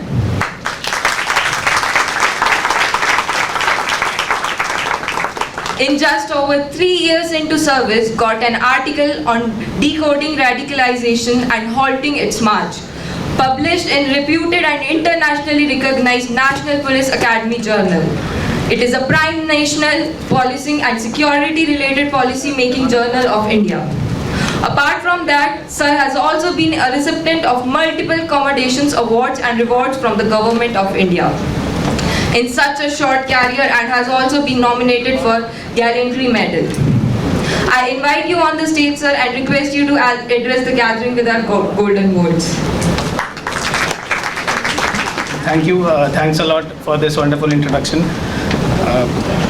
As told, I am a 2012 batch Electronics and Communication Engineering student from NSIT, as it was called in our times. Now it is NSUT. So I'm currently in a loss of words because the moment I was coming here in the Audi area and all that, so all those things, the decade back we used to be here. Kumar also, he's my batchmate. So we have had numerous memories here in this college, and this auditorium is still the same. It's like a trip down the nostalgia. So yes, thank you Subhas sir for calling me up here. I was just at my place of posting, like I think 2-3 weeks back. Subhas sir called me that how I am doing, and I am very much in touch with Subhas sir. So we continuously talk about a lot of things, about what is happening at NSUT and what is happening at my place also. So he just mentioned me that there is a camp, National Integration Camp under NSS going on here, which is scheduled to be held here. So he asked me that whether I could afford to come, and luckily I was in Delhi only for some official purpose. So it was like in Hindi Ram Milai Jodi kind of a thing. So it was a good thing for me to come here. I am told that there are people from different states here, right? So right. So what do you suggest? Hindi? Yeah, that's what I was asking. Mix also is fine. English only, huh? Okay, fine. If anybody who doesn't understand Hindi, कोई है ऐसा जिसको हिंदी नहीं आती है? There are people in South India. Okay. कोई है तो ठीक है. It's fine. I'll continue in English. So I passed out from here in 2012. Just a little bit story about me, nothing more. I'll not bore you much. I passed out from here in 2012, and I was placed in a core technical company. It's a Synopsys India Private Limited. So started working there as an R&D engineer. So, but you know, there is something about national service that was being fed into me since childhood. My father is he's now retired. He was also in service. He was in State Bank of India. My grandfather was in defense. My another grandfather was in railways. So you could understand the environment that was there in my house. It was more or less towards more about national duty and national service.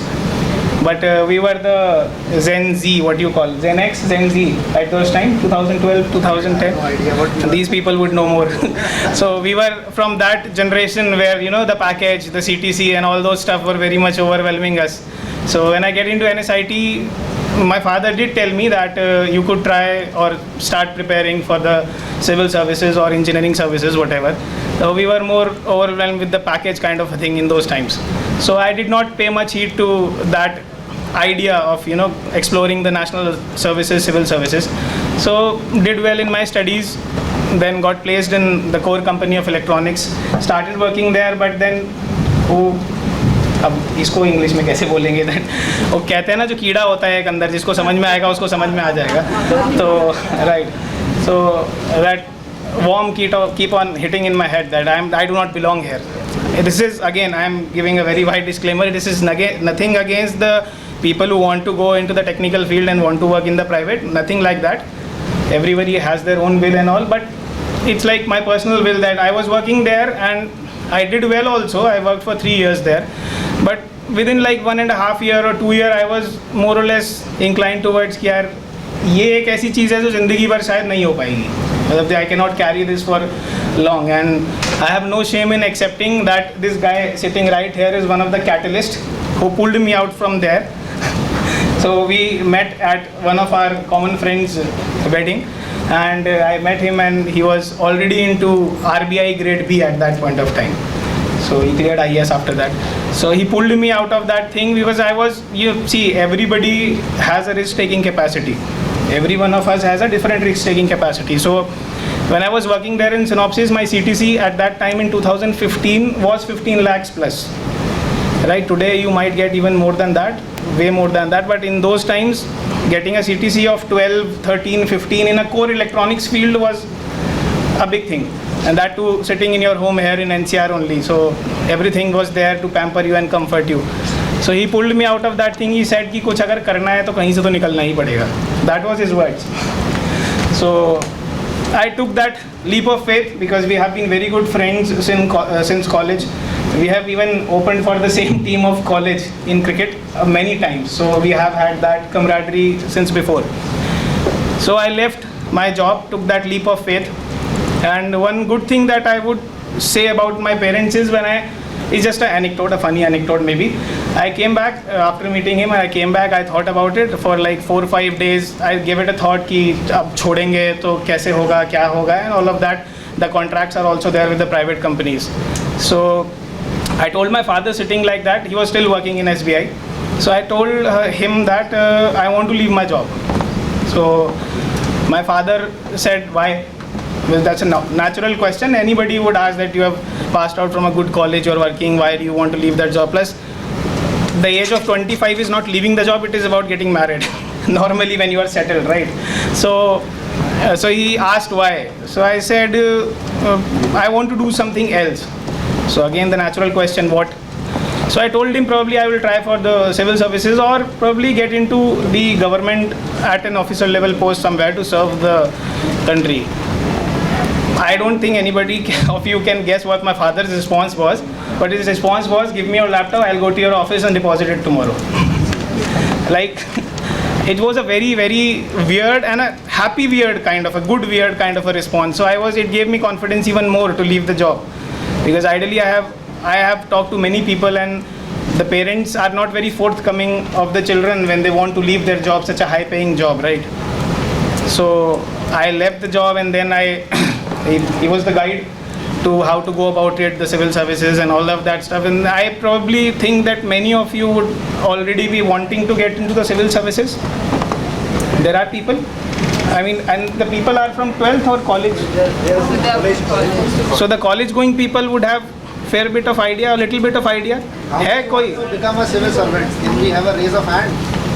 Right, so they have a very good fair of idea. So, right. So you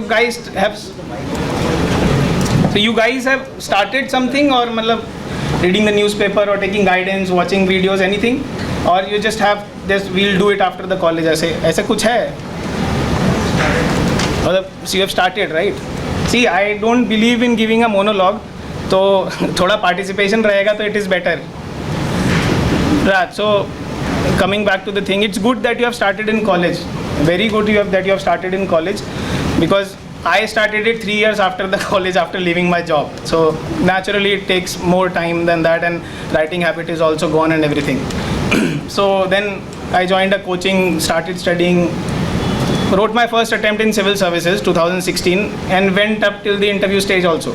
So in the very first attempt I reached the interview boards, but then for those who are preparing and otherwise also, UPSC is a game of a few marks only.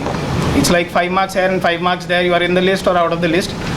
And a failure in UPSC is more certain than your success, no matter how hard you try.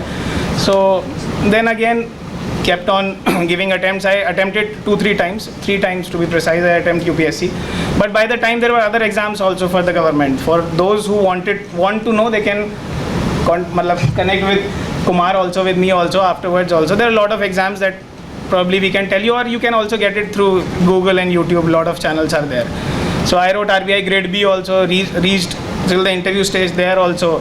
I wrote NABARD grade A also. I don't know whether you know NABARD or not. It's rural equivalent of RBI in the layman's term, if I can say. So both manager and officer level jobs I reached till the interview stages, and then that time of 2015 to 17 that I was very much hopeful of whether I can get through somewhere. In every exam, the margin that was there between me and the list was not more than 8 marks in any of the exams. In NABARD, I missed the last list by 1 mark. I was the first person in the waiting list, and the waiting list did not get cleared. So, yes, I am by nature a very positive person. I'm not bragging, I'm just saying it has a context to the story that I'm telling. I am by nature a very positive person, but so when you miss the list just by 1 marks, 2 marks, probably there are people of NSIT also right here. So the NSIT people, you are studying here, you are lucky because you are in the list. You should ask the people who have missed the list by 1 marks, because competition is there in every stage of life in India, right? Because of the population base and all that. So even a guy like me who is very positive, risk taking.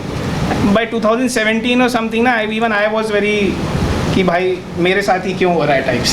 Why me? Then again this guy so kept on talking. He had actually cleared IAS by that time. He was in the service also. So we discussed a lot of things. There is also one guy. Yeah, these are for you.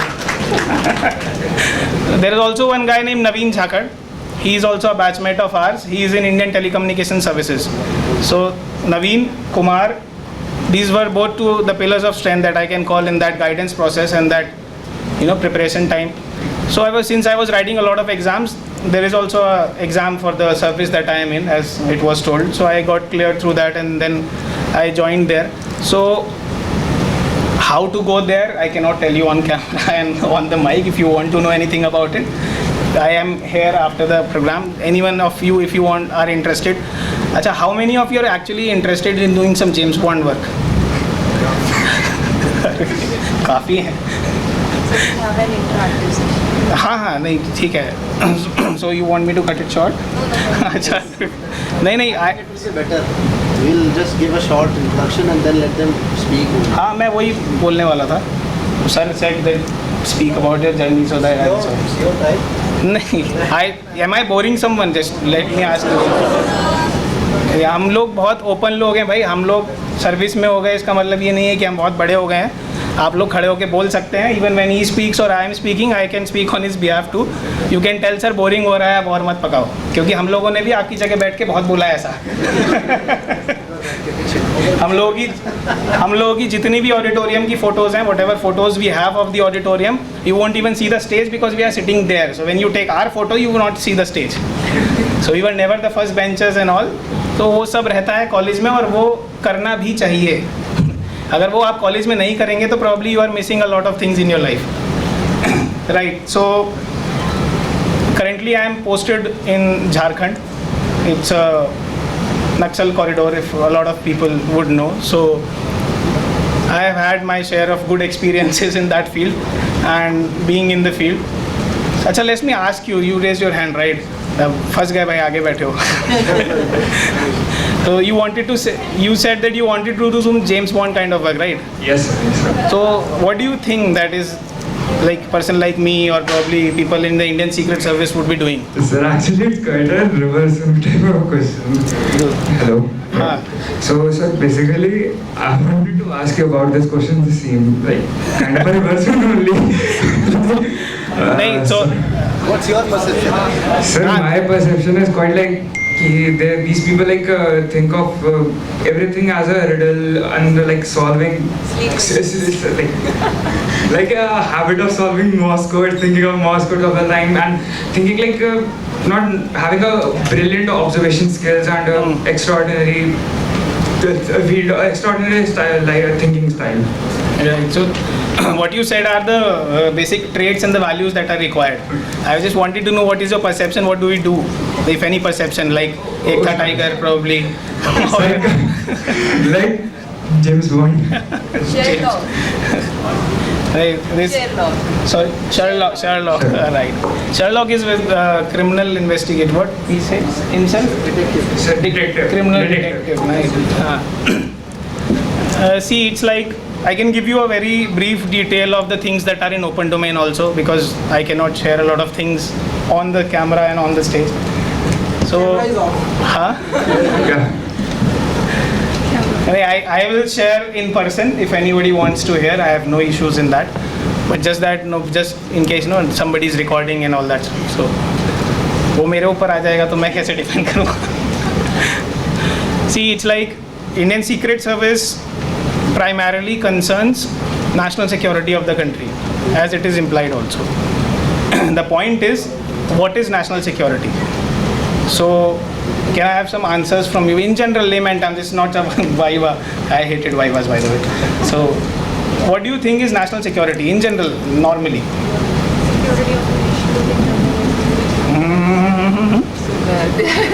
Security of the nation? From both internal as well as external threats. Right, good. And what does include in national security? Security of the nation? मेरे को थोड़ा क्या कोई attack होने वाला उसके पहले पता है, उसके बाद में पहले इंफॉर्मेशन ले लेना। हाँ ठीक है, that is intelligence, right, very good. Anything else? Yes,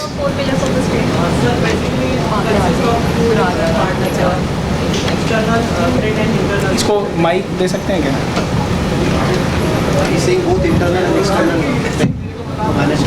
हाँ वो तो even she said, I am just trying to उनके दिमाग को टटोलने के लिए कि नेशनल सिक्योरिटी होती क्या है। Sir, I think it include two main types.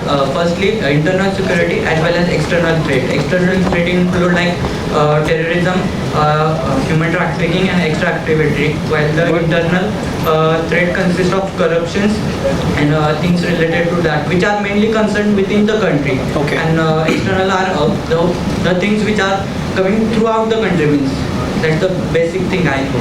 Okay, good, very good. You articulated it very well. Can we have a clap for him? I made you guys clap because when I was in his position, probably I didn't know even not that much. So that's good that you know that. But I have two questions to you. You said that terrorism is external, right? Yes. Have you not heard about homegrown terrorism?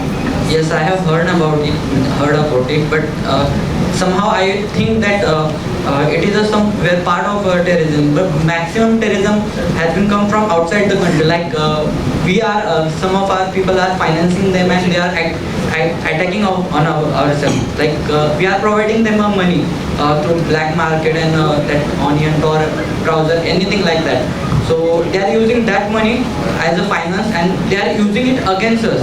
So what is your name, gentleman? Sir, my name is Ashish Sokunde. I am from Maharashtra state. Which college you are studying in college? No sir, yes sir, I am studying in college. I am from Yashwantrao Chavan Institute of Science, Satara. Basically I am from Maharashtra state. Satara, okay, nice. A lot of things that you said are good and quite a revelation to me that people like you and the youth of the country knows it, and it's very good. That is my motive, that I came here to actually say that the youth is the most important pillar of this country. Going forward, you all are here for National Integration Camp, right? Yes, sir. National Integration means to keep the country intact. In the very layman terms, it means to keep the country intact. What is the main driver of national integration? So main driver of national integration, sir, I think our India is consists of various cultures.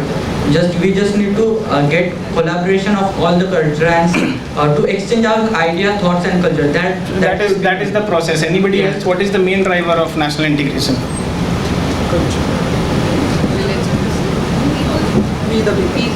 This is voluntarily. Huh? This is voluntary is the main driver. That's a good answer, isn't it? No, from here you said we the people. It's actually we the people who are the main drivers of national integration. Yes, sir, true. You might have had known about preamble. I mean, I assume that all of us know preamble, right? It starts with we the people. And in specifically also we the people, if I have to take out something, then a category of the people, it's for me it's youth. India is among the young countries today, right? Our average age is like 35 or below 35? Below 35, right? So below 35 is youth. Both of us are reaching to that level of average age. We'll reach there by some time, it's okay. So you guys are the future and you guys are the driver of national integration. So it's very good that you know all of those stuff. You even mentioned Tor browser. Wow, nice. So you can sit. Thank you. So that is what the point that I was making. That national integration, like let me come to the national integration part. I can speak of what I do also in that mix. So there was one, I don't know whether you know it or not, John Strachey, he's a European historian in the 19th century. He came to India on an expedition. He was sent by the Britishers for some time to observe things and how to make policy and all that. Upon his arrival here, after 2-3 months, he said, India was never and will never be a country or a nation. He said something on that lines. So I think he's very, very far off from what he said and where we are standing today, right?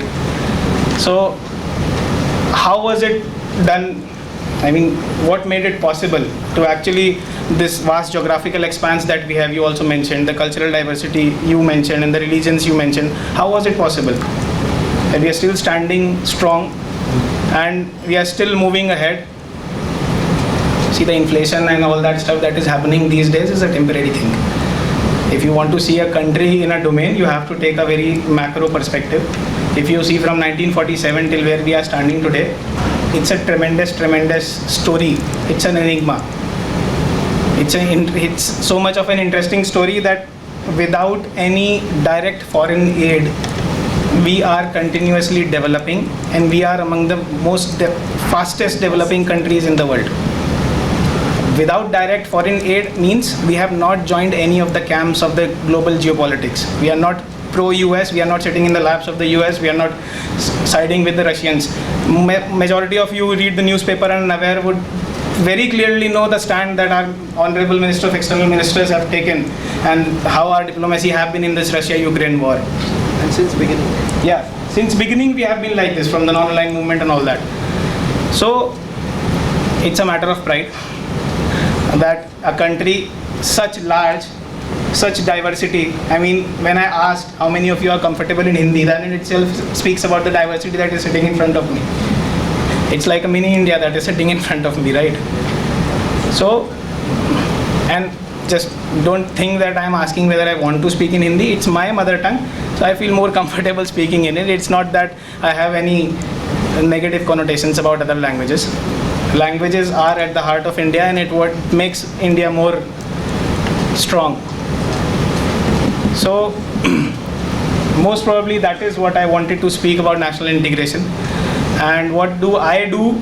If anybody of you is interested, they can anyway come to me and just talk about it. We'll have a good chat. And I just believe that you guys also, for those who have raised your hands, and the others also who probably would find their interest later, as I have done in life, would enter into the active service of the government or nation. There are other avenues also to serve the nation. It's not that you have to get into the government only. So you excel in your life, you know, you do very good. And I personally miss that NSS and NCC kind of platforms were not there in my time in NSIT. So you guys are lucky that you have it. Make the most of it, and all the best for your future. Jai Hind, Jai Bharat. NSS clap, go!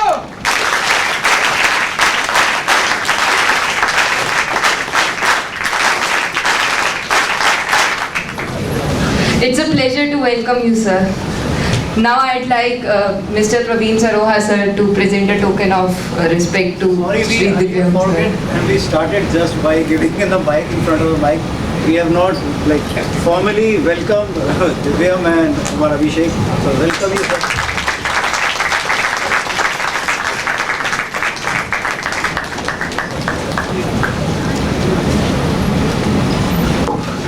NSS power clap goes to... Now I'd like him to present a token of respect to Mr. Kumar Abhishek.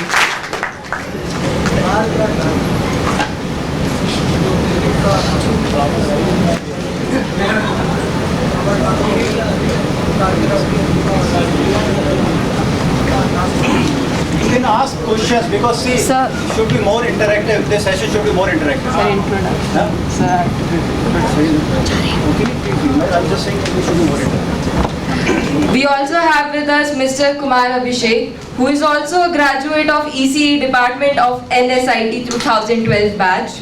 After completing his graduation, Sir pursued Masters in Public Management from JNU. He has contributed to the betterment of the nation by working as an SDM and DM in Mizoram for 3.5 years.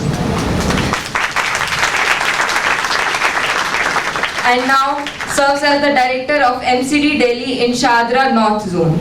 We are certainly grateful to him for courteously and gladly accepting our invitation to become the guest of this occasion today. Now I'd like to welcome you, sir, and request you to speak a few words about your endeavorances and life experiences. Thank you so much. First of all, I would like to thank Saroha sir and all the faculties of NSUT for inviting us here. it's been 10 years and nobody has invited us. So it's been a matter of pride for us also to be here. And as Divyam was saying that we used to sit there at the back and standing here in front of you on the podium, it's really a good feeling. And first of all, I welcome all of you to Delhi who have come from outside, and I hope you are having a good time here. That's good to know. And before we talk about national integration, as we are standing here for, I just want to start with my journey, as I've been told that I should say. So first of all, I'll be using mix Hindi and English both. Okay. So first of all, I would say that this guy sitting here, he was a sorted guy. Okay. He knew what to do. He was placed in a core company in electronics, which is a very difficult thing to do in India, where we don't have the manufacturing so much in terms of electronics. So he was one of those few who got selected into a core company. He knew he had an interest in electronics. I still don't know why and how. I was a very, very bad engineer when it comes to electronics. So in that way, my way of thinking was very different from him. As he told all of you that he worked for 3 years, but my point was I got placed in a company called Fractal Analytics, and half the package which he got. So I also got placed by chance, by luck. I was a 65%er. I mean, at that time we had percents. We didn't have CGPAs, and he was about 80. You were 80? He was 80. He was the keen type person. So when I got placed, so the question before me was that what should I do now? I don't think I would be able to continue in the job, because I didn't like engineering much, to be very frank. When we are in 10th and 12th, we follow other people. Acha, he is doing engineering, chalo, let's do engineering. Acha, wo doctor ban raha hai, chalo, let's do doctor. In our times, when social media was also not much there, now though people know everything. We are living in an information age, they know everything. Our time though, 2008, we were giving exams, and we got selected, and then 2008 recession happened. So IT और computer के बारे में बोला लोगों ने. People said, यार ये this is not evergreen. Evergreen branch में जाना है. Let's go to evergreen branch. And मैं तो फंस गया. I don't know about him, but I got into electronics because of that evergreen thing. And somehow, without any back, luckily I cleared the engineering. But after in my last year, when I was placed, then I really got into thinking, what should I do now? Because that is a first step which I have done. Graduation is done now, and believe me, leaving a job is a very, very difficult thing to do. I am telling you now because I have done it, but I know at that time what my mental state was. Sometimes I used to tell them, he was also there, I think in the last year he joined hostel also, he was in hostel. So I used to tell them, yeah, I want to do civil services. And many of them used to laugh, "Aise kaise hoga yaar, kaisi baatein kar raha hai?" They used to say like that. And it was actually true also, because at that time we were not even, in that mode. सब party कर रहे थे, placements हो रही थी, it was going on, that environment was there. So when I got the job, and I was thinking about it, then I learned my first lesson, and it became a form of lesson later on. At that time, what I thought, let's leave the job, let's throw myself, let me throw myself into the disequilibrium right now. We'll see later on what will happen. At least I should give a try, because I was reading about it, and it was very interesting at that time for me. So I thought, let's just leave the job. We'll see later on. I'm from a very middle class family only. We all are from middle class family, Divyam and me. And leaving a job is a very big deal. So when we threw ourselves into that disequilibrium, so there was nothing to look for. The only thing which I need to do was civil services. So I started preparing for it. First year I gave interview, couldn't clear the interview. So it was like, when you have cleared mains, you have cleared prelims, you have cleared mains, and you are giving interview, you feel that तुमसे बढ़ के कोई नहीं है. You are the one, you are the chosen one. You are already selected. Okay, you feel that way. And when I didn't clear the interview, I was not in the main list, then you come back to the ground zero, because it's not like you have to, next time you only have to give interview or mains only. You have to start afresh. And in UPSC, even a topper cannot claim that next year I would be able to even clear, let alone become a topper. So that's how this exam is. So when you come to the ground zero, it is very difficult to motivate yourself. 2 years, 1 year preparation and 1 year of the whole entire year of giving exams.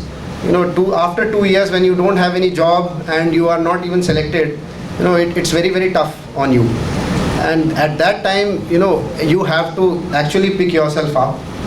I was not even in contact with many people, because somehow it was perceived that you'll be distracted. Some coaching people, they used to say like that, don't meet people, save your time, this and that, all bekar ki baatein. So when I was not into the service, it's very difficult to pick yourself up. And at that time, I really thought what I am going to do now, whether I would be able to clear it or not. So those doubts will come in your mind. And at that time, you have to actually gather yourself. Let's do it once more. Let's try to learn from our mistakes, because nobody is perfect. Nobody is perfect. You have your strengths, you have your weaknesses. You have to strengthen your strengths and improve your weaknesses. That's what you have to do. And nobody is going to tell you what are your strengths and weaknesses. It's only you who can actually think about it, explore yourself, and then only you will be able to get to know the answers of your questions. So I started giving it again, and in that attempt I cleared the exam. I was in IRS IT, Indian Revenue Service, Income Tax, and simultaneously I got selected for RBI Grade B also, as Divyam has said. At that time, we used to talk. Before that, I think 2 years we didn't. I didn't actually. I was out of the loop. So after that, once I got into IRS IT, then I thought, bas ho gaya. Now I can't do much. I can't do more. Whatever I could have done, I have already done, and I think this is the limit which I can push myself to. So at that time, it was my father who said that now you are into service. It's not like you have any pressure of getting into the services. So why not give one more chance? And I wanted to go to the academy. I was trained in Nagpur for 8-10 months. Those who are from Maharashtra will be able to relate that in Nagpur we have our academy. So I was there for 8-10 months. So I thought, okay, if they want me to give it for one more time, I will give it, but I'm not going to study anything extra or anything new. Whatever I know, whatever I've gathered in these 3 years, I am going to only maybe revise or maybe just improve that only. So I gave prelims, and after prelims I gave mains also, and then I joined the academy because we got that 3 months that exemption from foundation course. So I gave my prelims, I gave my mains, and I joined the academy. And while I was getting trained there, and it's such a beautiful academy and a good service, so I actually I forgot about I have given exam also. So we were enjoying our lives there. Once like me, everybody was there who have worked hard, spent 2-3 years and arrived somewhere. So we were all in an enjoyment mode that apart from the studies which we used to do there, we used to relax and chill. So once the mains result was out, I was selected, and I had to give interview again. And at that time, being the sports persons we are, at that time we had inter-services meet. It means we will go to Labasna, Mussoorie, which is the IS Academy, and all the services, they go there for inter-services sports meet, and the other things also happen, but for us sports was the main thing. So I still remember, it was from 14th till 20th or 21st, and after 2 days it was my interview also, next interview. So but I went, I went for ISM. I thought I'll play. We'll see later on whatever will happen. Because once you get into the service, no, you feel that confidence is there. Once you have something in your in your hand, you have that confidence which you lack actually when you have started. Okay, that is not a bad thing, but you lack that confidence. So once I was into ISM, people were actually studying, and I used to just go to my OT lounge, we call it officer trainee lounge. So I just used to go there and read the newspaper for half an hour, 1 hour, and I used to come back and then just play. So after ISM, I gave the interview. I still remember this was my third interview, and in this interview, I think I only gave correct answers for 40% of the questions. The efficiency was very, very less as compared to the other 2 interviews. But somehow whatever answers I have given, they have actually liked that, and I got the highest marks in the 3rd attempt only in the interview, and I got into the services, and I was not even expecting it. Me and one of my friend, we both went for that inter-services meet, and we both got selected into IS, and the others who were actually studying, I mean, unfortunately they were not able to. So it doesn't mean that you should leave the studies. I mean, it's not like that. What I'm trying to say is that it's actually your hard work, and after that your destiny. Okay, first of all, you have to complete the hard work part. That is up to you. Okay, that thing is in your hand. You have to understand yourself. What do you require? You want to go into electronics core, you go there. This guy is very passionate about intelligence services, and he's doing a damn good job there. Naveen Jakad, one of our friend, he also got into his company में था वो Freescale में था ना. So I mean, he also got a very good placement, but he left that and gave engineering services and went into telecom services, and he is doing a very, very good job there. I'm sure you are going to hear from him in future in newspaper articles and everywhere. I just mentioned one thing. How many of you have noticed the SMS that comes into your phone about fake mobile SIM numbers and the foreign calls which are coming from masked numbers? That is our guy behind that. So there's just a perspective that I'm doing. So the main point is you should be passionate about something. When I started preparing about civil services, I knew little bit about it, but once I started studying, then that passion actually grew. And nothing used to, he's a witness to it. I just used to think about it only and study about it only. Every day, there was not even a single day I didn't study. And myself saying this is a very big deal because he knows me. I never used to study in college. It was only 2 days, 1 day affair for me. That was, I was listening when he was saying अभी, वही है कि college में कुछ नहीं पढ़ा है. ये इंसान कॉलेज में कुछ नहीं पढ़ा है. 65% बोल रहा है. 65% is something in NSIT. The people from NSIT probably आप change हो गया. I cannot comment on that. But 65% is something which when you come into NSIT, even if you give a basic effort, you will reach there. The effort is that is from, true actually. The effort is from 70, 75 to 80 that you have to get. जब इसने मुझे बोला था कि civil service करना है, तो मैं भी उनमें से था कि भाई क्यों? ये बोल रहा है ना, लोगों ने बोला था कि वाई. मैं भी था क्योंकि देखा ही नहीं पढ़ते हुए. हॉस्टल में लास्ट ईयर मैंने बिताया है, देखा ही नहीं है पढ़ते हुए. कम्युनिकेशन, डिजिटल कम्युनिकेशन का पेपर अभी तक याद है मुझे. वे बैक 10 साल हुए, 7th सेमेस्टर में डिजिटल कम्युनिकेशन का पेपर. हम लोग रात में 10 बजे पढ़ना बैठना शुरू किए थे.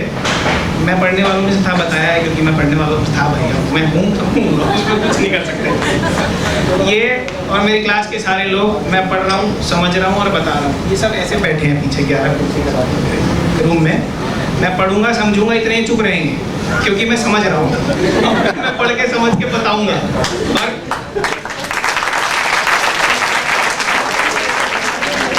probably many of you would be relating with this because a lot of people do like this, right? So we are not some like 2 horns here and 4 hands. We are not different from you. It's just that the moment we decided what we wanted to do, from there on we were very damn serious about it. Yes. The only thing is this. The thing that we wanted to take, both of us wanted to convey it to you is, you might get your calling later in life. It's not that कि first year है तो अभी से पता है क्या बनना है, वरना पीछे रह जाओगे. नहीं. You might get your calling later in life, but when you get it, you put your heart and soul into it. That is what the message that we wanted to give you. Yes, that's actually the point I was trying to make. You have to be passionate about your whatever you are doing. Okay, if you are not passionate, if you are not giving your heart to it, then you might get it, but you won't be happy, you won't be satisfied. Okay, why I am saying this? Because I want to talk to you about my service. I was trained in Goa for 1 year. Okay, and after that I was sent to Mizoram. I was there for 3.5 years. I was SDM, in one of the very remote areas of the country. You can't reach there. You can't locate on the map also. I had the population of around 45-50,000 people, and I was SDM there. And the way we can actually make lives of the people better, by small things also. Okay, just by saying that my office is open for everyone whenever they want to come. Even they want to come at the night also. Something has happened, they want to come, they will come at the night, they will bang my door and I am solving their problem. That also makes a difference. Okay, and that drive that I'm able to actually satisfy the people's issues, their needs. I was able to cater to their needs. I was able to make changes in their living, in their lives, was the driving factor for me, and it actually gave me more motivation to work more hard in my service, because it's not like you have cleared and you have arrived. Your journey has just started. Okay, and government job, any job, for his job also, it's very challenging. Once you get into it, then only you will understand that how many pulls and pushes are there, how much pressure is there. You are responsible for so many things, and the salary is not much. Okay, it's actually peanuts. So, but that can't be your motivating factor. That can't be. Otherwise, you won't be able to excel in your job. It's like you have to be passionate about your studies, then only you will get through. So it's same like that. So when I was district magistrate in another remotest part of the country, I had 18 kilometers of Myanmar border also. So there also, when I used to go to the remotest villages, where you can't, your car cannot go, you have to walk, you have to trek and go to a hamlet which is having 1,000 or 2,000 people living in an area where there is no electricity, no pipe water supply. So these things actually give you the motivation that how we can work hard to give them those basic services. Okay, so in my stint as district magistrate there, I was able to do two things which I am very proud of, and I'm telling you this because I'm not bragging about myself. I just want to share this with you so that you can find that motivation, that you can actually touch people's life. So when I was there, we had a district hospital. Can you believe that district hospital was only 50 bedded, was built in 1965, and it was in a dilapidated condition. And the other neighboring district also, the villages, they used to come there, and it was very bad. So I made it a point. So see, states like Mizoram and other remote parts, we don't have much funds like Delhi. You can actually, whatever you want, you can get it done. So for 1.5 years, I actually tried for getting some funds from CSR to get that hospital, because there was no fund in the government from which I could have done it. So once when I was leaving, that time only Power Grid agreed to that, and they gave 21 crores for constructing that hospital. And even now also, after 4-5 months, I get the messages from people that, sir, you have done a great thing for us. We will be highly indebted to you forever. So it's not like I have done that in order to gain their praise. Okay, when I used to go there, you feel that you are the head of the district, and this is the services you are going to give it to people. It's ultimately a public service, no? So if the public is not satisfied, then what is the point of doing the service? So once you get that service, give the service to the people, and they feel happy, and they feel satisfied, their lives are better, then only you feel that yes, I have done something. And similarly, we were also trying to get the pipe water supply wherever we can, and we were able to achieve 80-90% of the area. So these are the two things which I wanted to share with you, that how you can drive your passion, how you can drive yourself to that level where you actually sleep you actually sleep with a good mind, good heart, that yes, today I have done something. Okay, it can be anything, non-government job also, whatever your passion is. Okay, so that is one thing which I wanted to share. In terms of national integration, I would like to share, I had more opportunities than Divyam to go to different places in the country. I have been to almost all the states, barring a few. As I was saying, I was trained in Nagpur also, I was in Mussoorie, I was in Goa, I was in Mizoram for 3.5 years. My cadre is such that I will be going to all the UTs, J&K, Lakshadweep, Andamans, I will be traveling everywhere.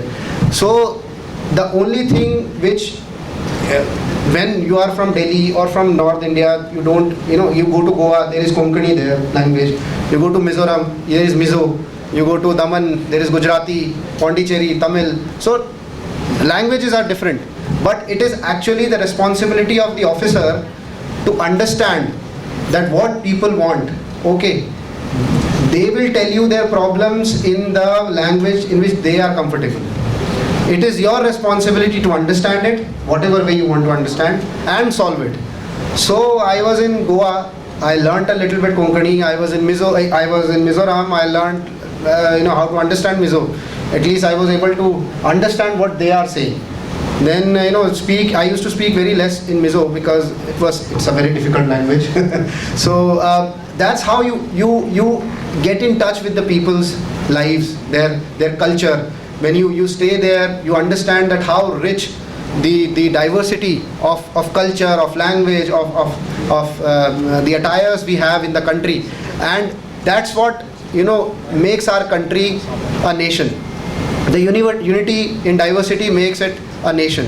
Divyam was saying that what is a nation? Technical definition of nation is very limited, very limited. Homogeneity of the culture, homogeneity of the language, natural barriers, all these come. But and when Britishers left, they said that within 10 years we will be disintegrated into several small countries. That's what they said. But it didn't happen, and it didn't happen because we appreciated, we respected, and we still do. We respect each other's culture, each other's language. We are comfortable with them. We do not see them as our adversaries. And this is what I think should be the main purpose of the national integration camps also, that how we can appreciate the good things, the good way of living the other cultures are having, and inculcate into our lives. Because I was in Mizoram, there they have absolutely amazing, astounding sense of civic sense. You must have seen on the social media also, the traffic lines, how they used to not even overtake, there is no horn. They live in a community. Actually, the village doesn't require the administration because every need of the society is being taken care by the community. There is nobody who is malnourished there. Even if a kid who has lost both of his or her parents, they are well taken care of by the community. So those things I have learned there. I have understood how we as a community, how we as a group, doesn't necessarily to be homogeneous group, how we as a group can actually stay together and live a better lives. That's what I have learned from there. So my suggestion and my request to all of you will be that, like you have come to Delhi, you will be going to other areas also in your professional, personal careers. Always try to understand, appreciate, learn the culture of the other people, other areas, other regions. Learn their if you can't learn their language, just appreciate it. So that's what will give you that broader perspective which Divyam was talking about. Otherwise, we will always be in our, that single tunnel thinking, and we'll be thinking that whatever is good for us is good for the other person, which is never true actually. So we are going towards this decentralized approach, taking the needs from the grassroots level. It is all part of that national integration only. So with that, I don't want to extend it further. We will be open for the interactions. Whatever your questions are, howsoever simple or tricky, whatever is, you please throw at us. We'll try to answer it in a very simple and lucid manner. And with that, I wish all of you all the best for your future endeavors also. If anybody needs any specific guidance with respect to civil services, I can actually give, because I have given 3 attempts. So now actually the exam is changing a lot, but the basic things are same. So if somebody wants to interact with me, that also they can do. I will leave my number with sir also. You can take from him. Okay, so thank you so much for having us here, sir, and we'll be open for the interaction.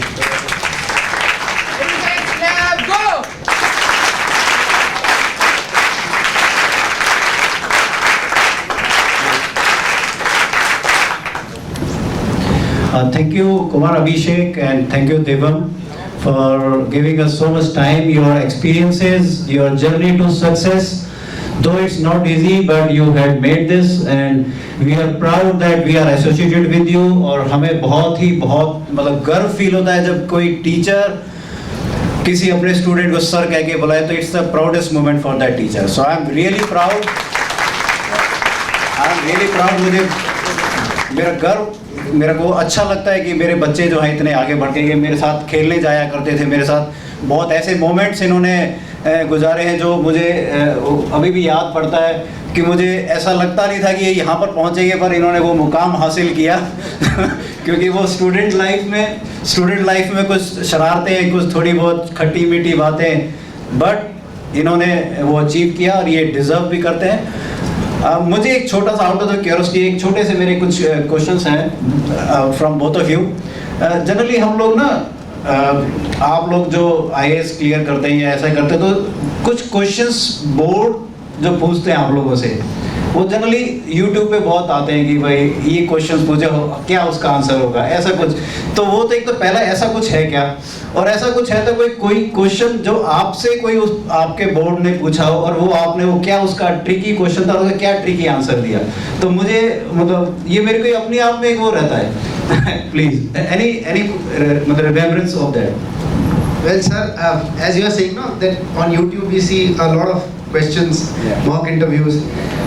The board member also, they also see YouTube. They also try to find out what type of questions are generally coaching institutes are asking.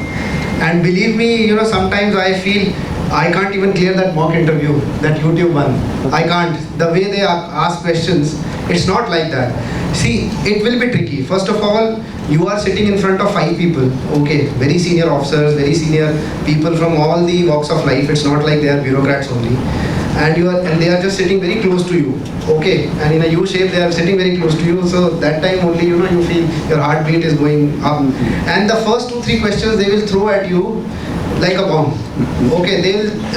They will push you out of your comfort zone. First of all, that will be their first thing, and after that they are going to ask you very simple questions. And those simple questions also you will find that they are very tough questions, because you are out of your comfort zone. You are thinking, what should I answer? My interview is already gone, it's all bad. But interview is all about the questions you have answered, not those questions which you have not answered. They are not going to take those questions into consideration. They want to understand how you think. Okay, whatever knowledge they are supposed to test, they have already tested it in prelims and mains. Okay, that time they want to understand how you think, and they will ask you anything. I mean, it will not be from your professional background or your education. I still remember there was one question he has asked me, some guy, I think he was not an engineer, and he thought I am from electronics and communications, so he asked me one question. There might be a technical answer to it, I still don't know. Okay, so you don't judge me. So the question was that he said, in mobile phone we have a green button and a red button, and whenever the call comes, we can actually cut the call without receiving it by the red button. You don't have to pick the call to cut it. You can simply cut it. But in landline you have to actually pick the receiver, and then only you can cut the call. You cannot directly cut the call. Okay, why is it so? He actually thought I am from electronics and communications. I would be able to answer. But you were. So I was electronic. I still don't know the answer of it. So I just said simply because in landline there is no red button. And they also laughed like that, and I also laughed. That was my first or second question. We laughed and we moved on. That's why I was asking some tricky questions. Yeah, they asked such type of questions. What could be the other answer like? That he can tell. I don't know the answer to that also. Probably if anybody from electronics and telecommunication. Or anybody from MTNL. Easily. नहीं है कोई सही में नहीं है. You're there which year? Third year. you've had microwave and all that, right? Acha, I am sure he also didn't know about it. I am very sure. Which year? Third year. So you have had microwave and transmission lines and everything, right? No, we have not done. He is going to answer your question. But he is not going to answer the question. Answer the question. Please. Yeah, tell us, yeah. The mobile phone which has a red button, like is a feature which has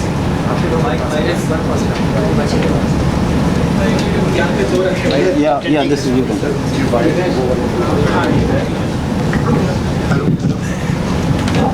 Good evening, everyone. The mobile phone which has a red button is a feature embedded in the circuit board of the microphone.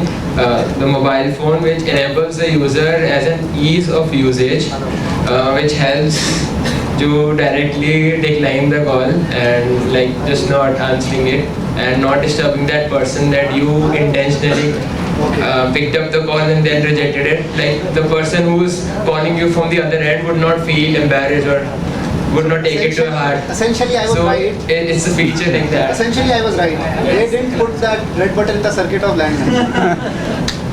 Very nice.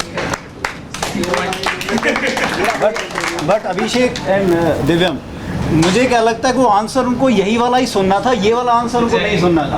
Exactly. They want something. Yeah. See, the answer to this is the radio waves communication through the wireless communication is happening in mobile phones, right? So it is a two-way thing. Only when you accept it, only then you will be able to set up the channel of communication. In landline it is landline, मतलब नाम ही वही है, तो तार बिछाए हुए हैं ना, तो इसलिए आपको पिंग करना है, वो आपको यूज ही करना पड़ेगा वरना वो बंद हो जाएगा. बट ये वाला आंसर आप वहाँ दोगे ना, वो नहीं सुन, वो चाहता ही नहीं वो सुनना यही चाहता है आप क्या इनोवेटिव आंसर दे रहे हो जो आपको नहीं आता. I don't know actually. मुझे लगता है मुझे अगर मैं शायद ये देता तो शायद 200 नंबर आया. I really don't know. I'll tell you what happened in my interview. He asked me whether you like reading or not. So it's a question, everybody likes reading. You read कम से कम 50 किताबें to reach to the interview. Everybody likes reading. अब जिसको नहीं भी पसंद है वो भी पढ़ता ही है. I don't like engineering. I like everything. हाँ, so you started reading afterwards. Anyway, so I said yes. That member, it was BS Bassi board थे. BS Bassi commissioner रह चुके हैं दिल्ली के, right?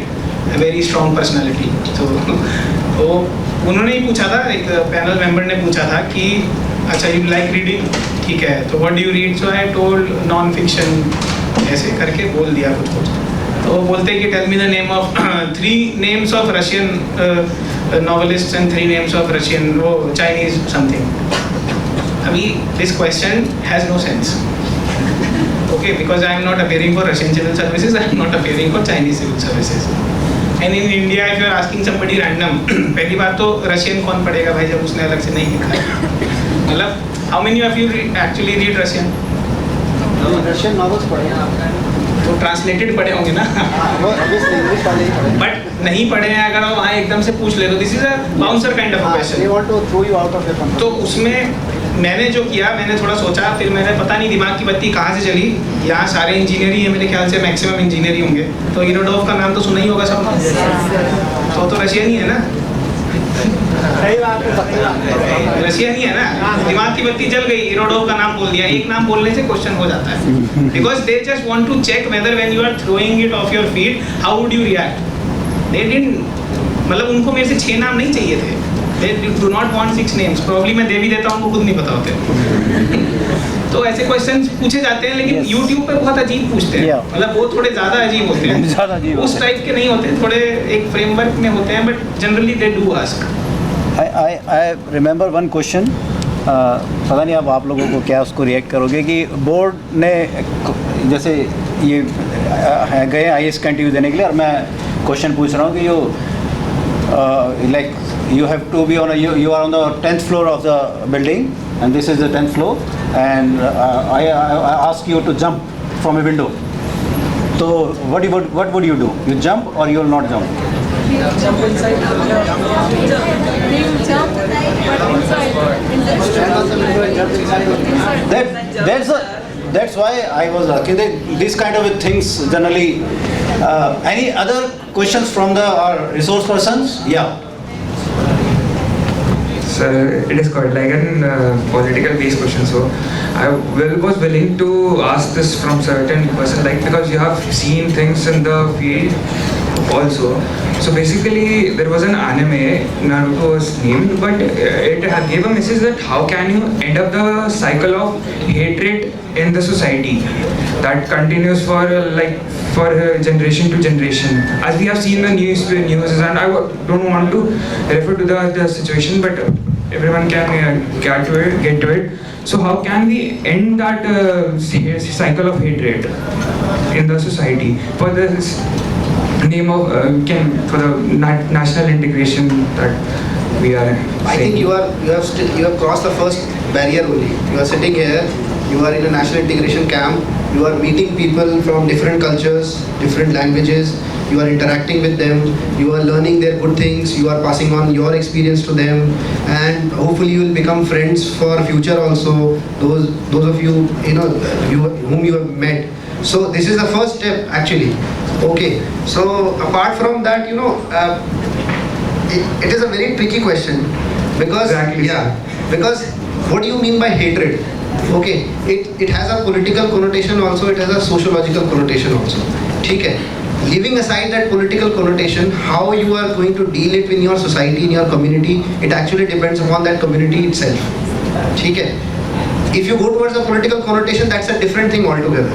There are a lot of stakes which are there, a lot of vested interests which are there. So rather than going towards that, I would suggest that how you are going to increase harmony in your colony, how you are going to increase harmony in your college.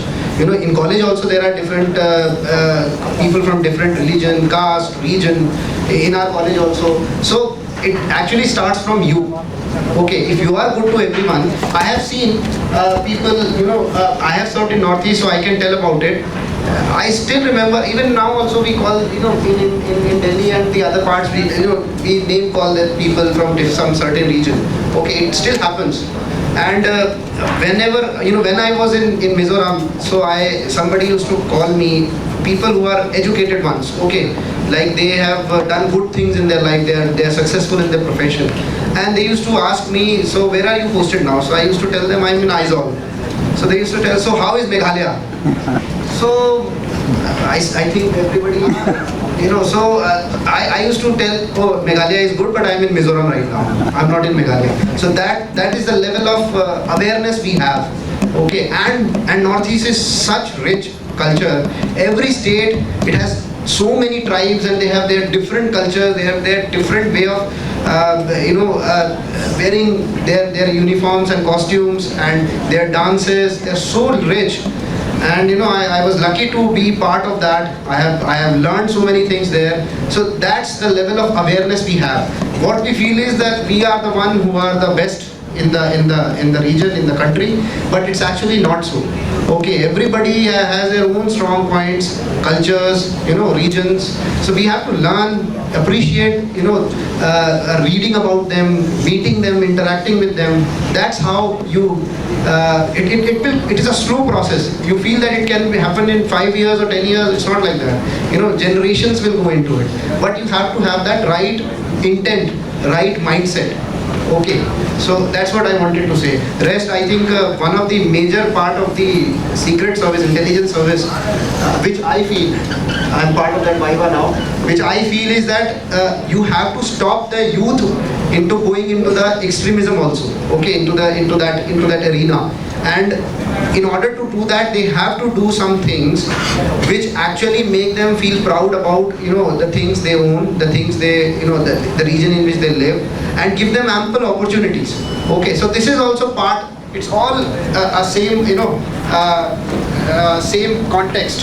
When you talk about this topic, you can write a book about it. Okay, it's so vast. I have 2-3 things to say on this. Achha, you tell me, when do you feel we all become one? Name some situations or scenarios.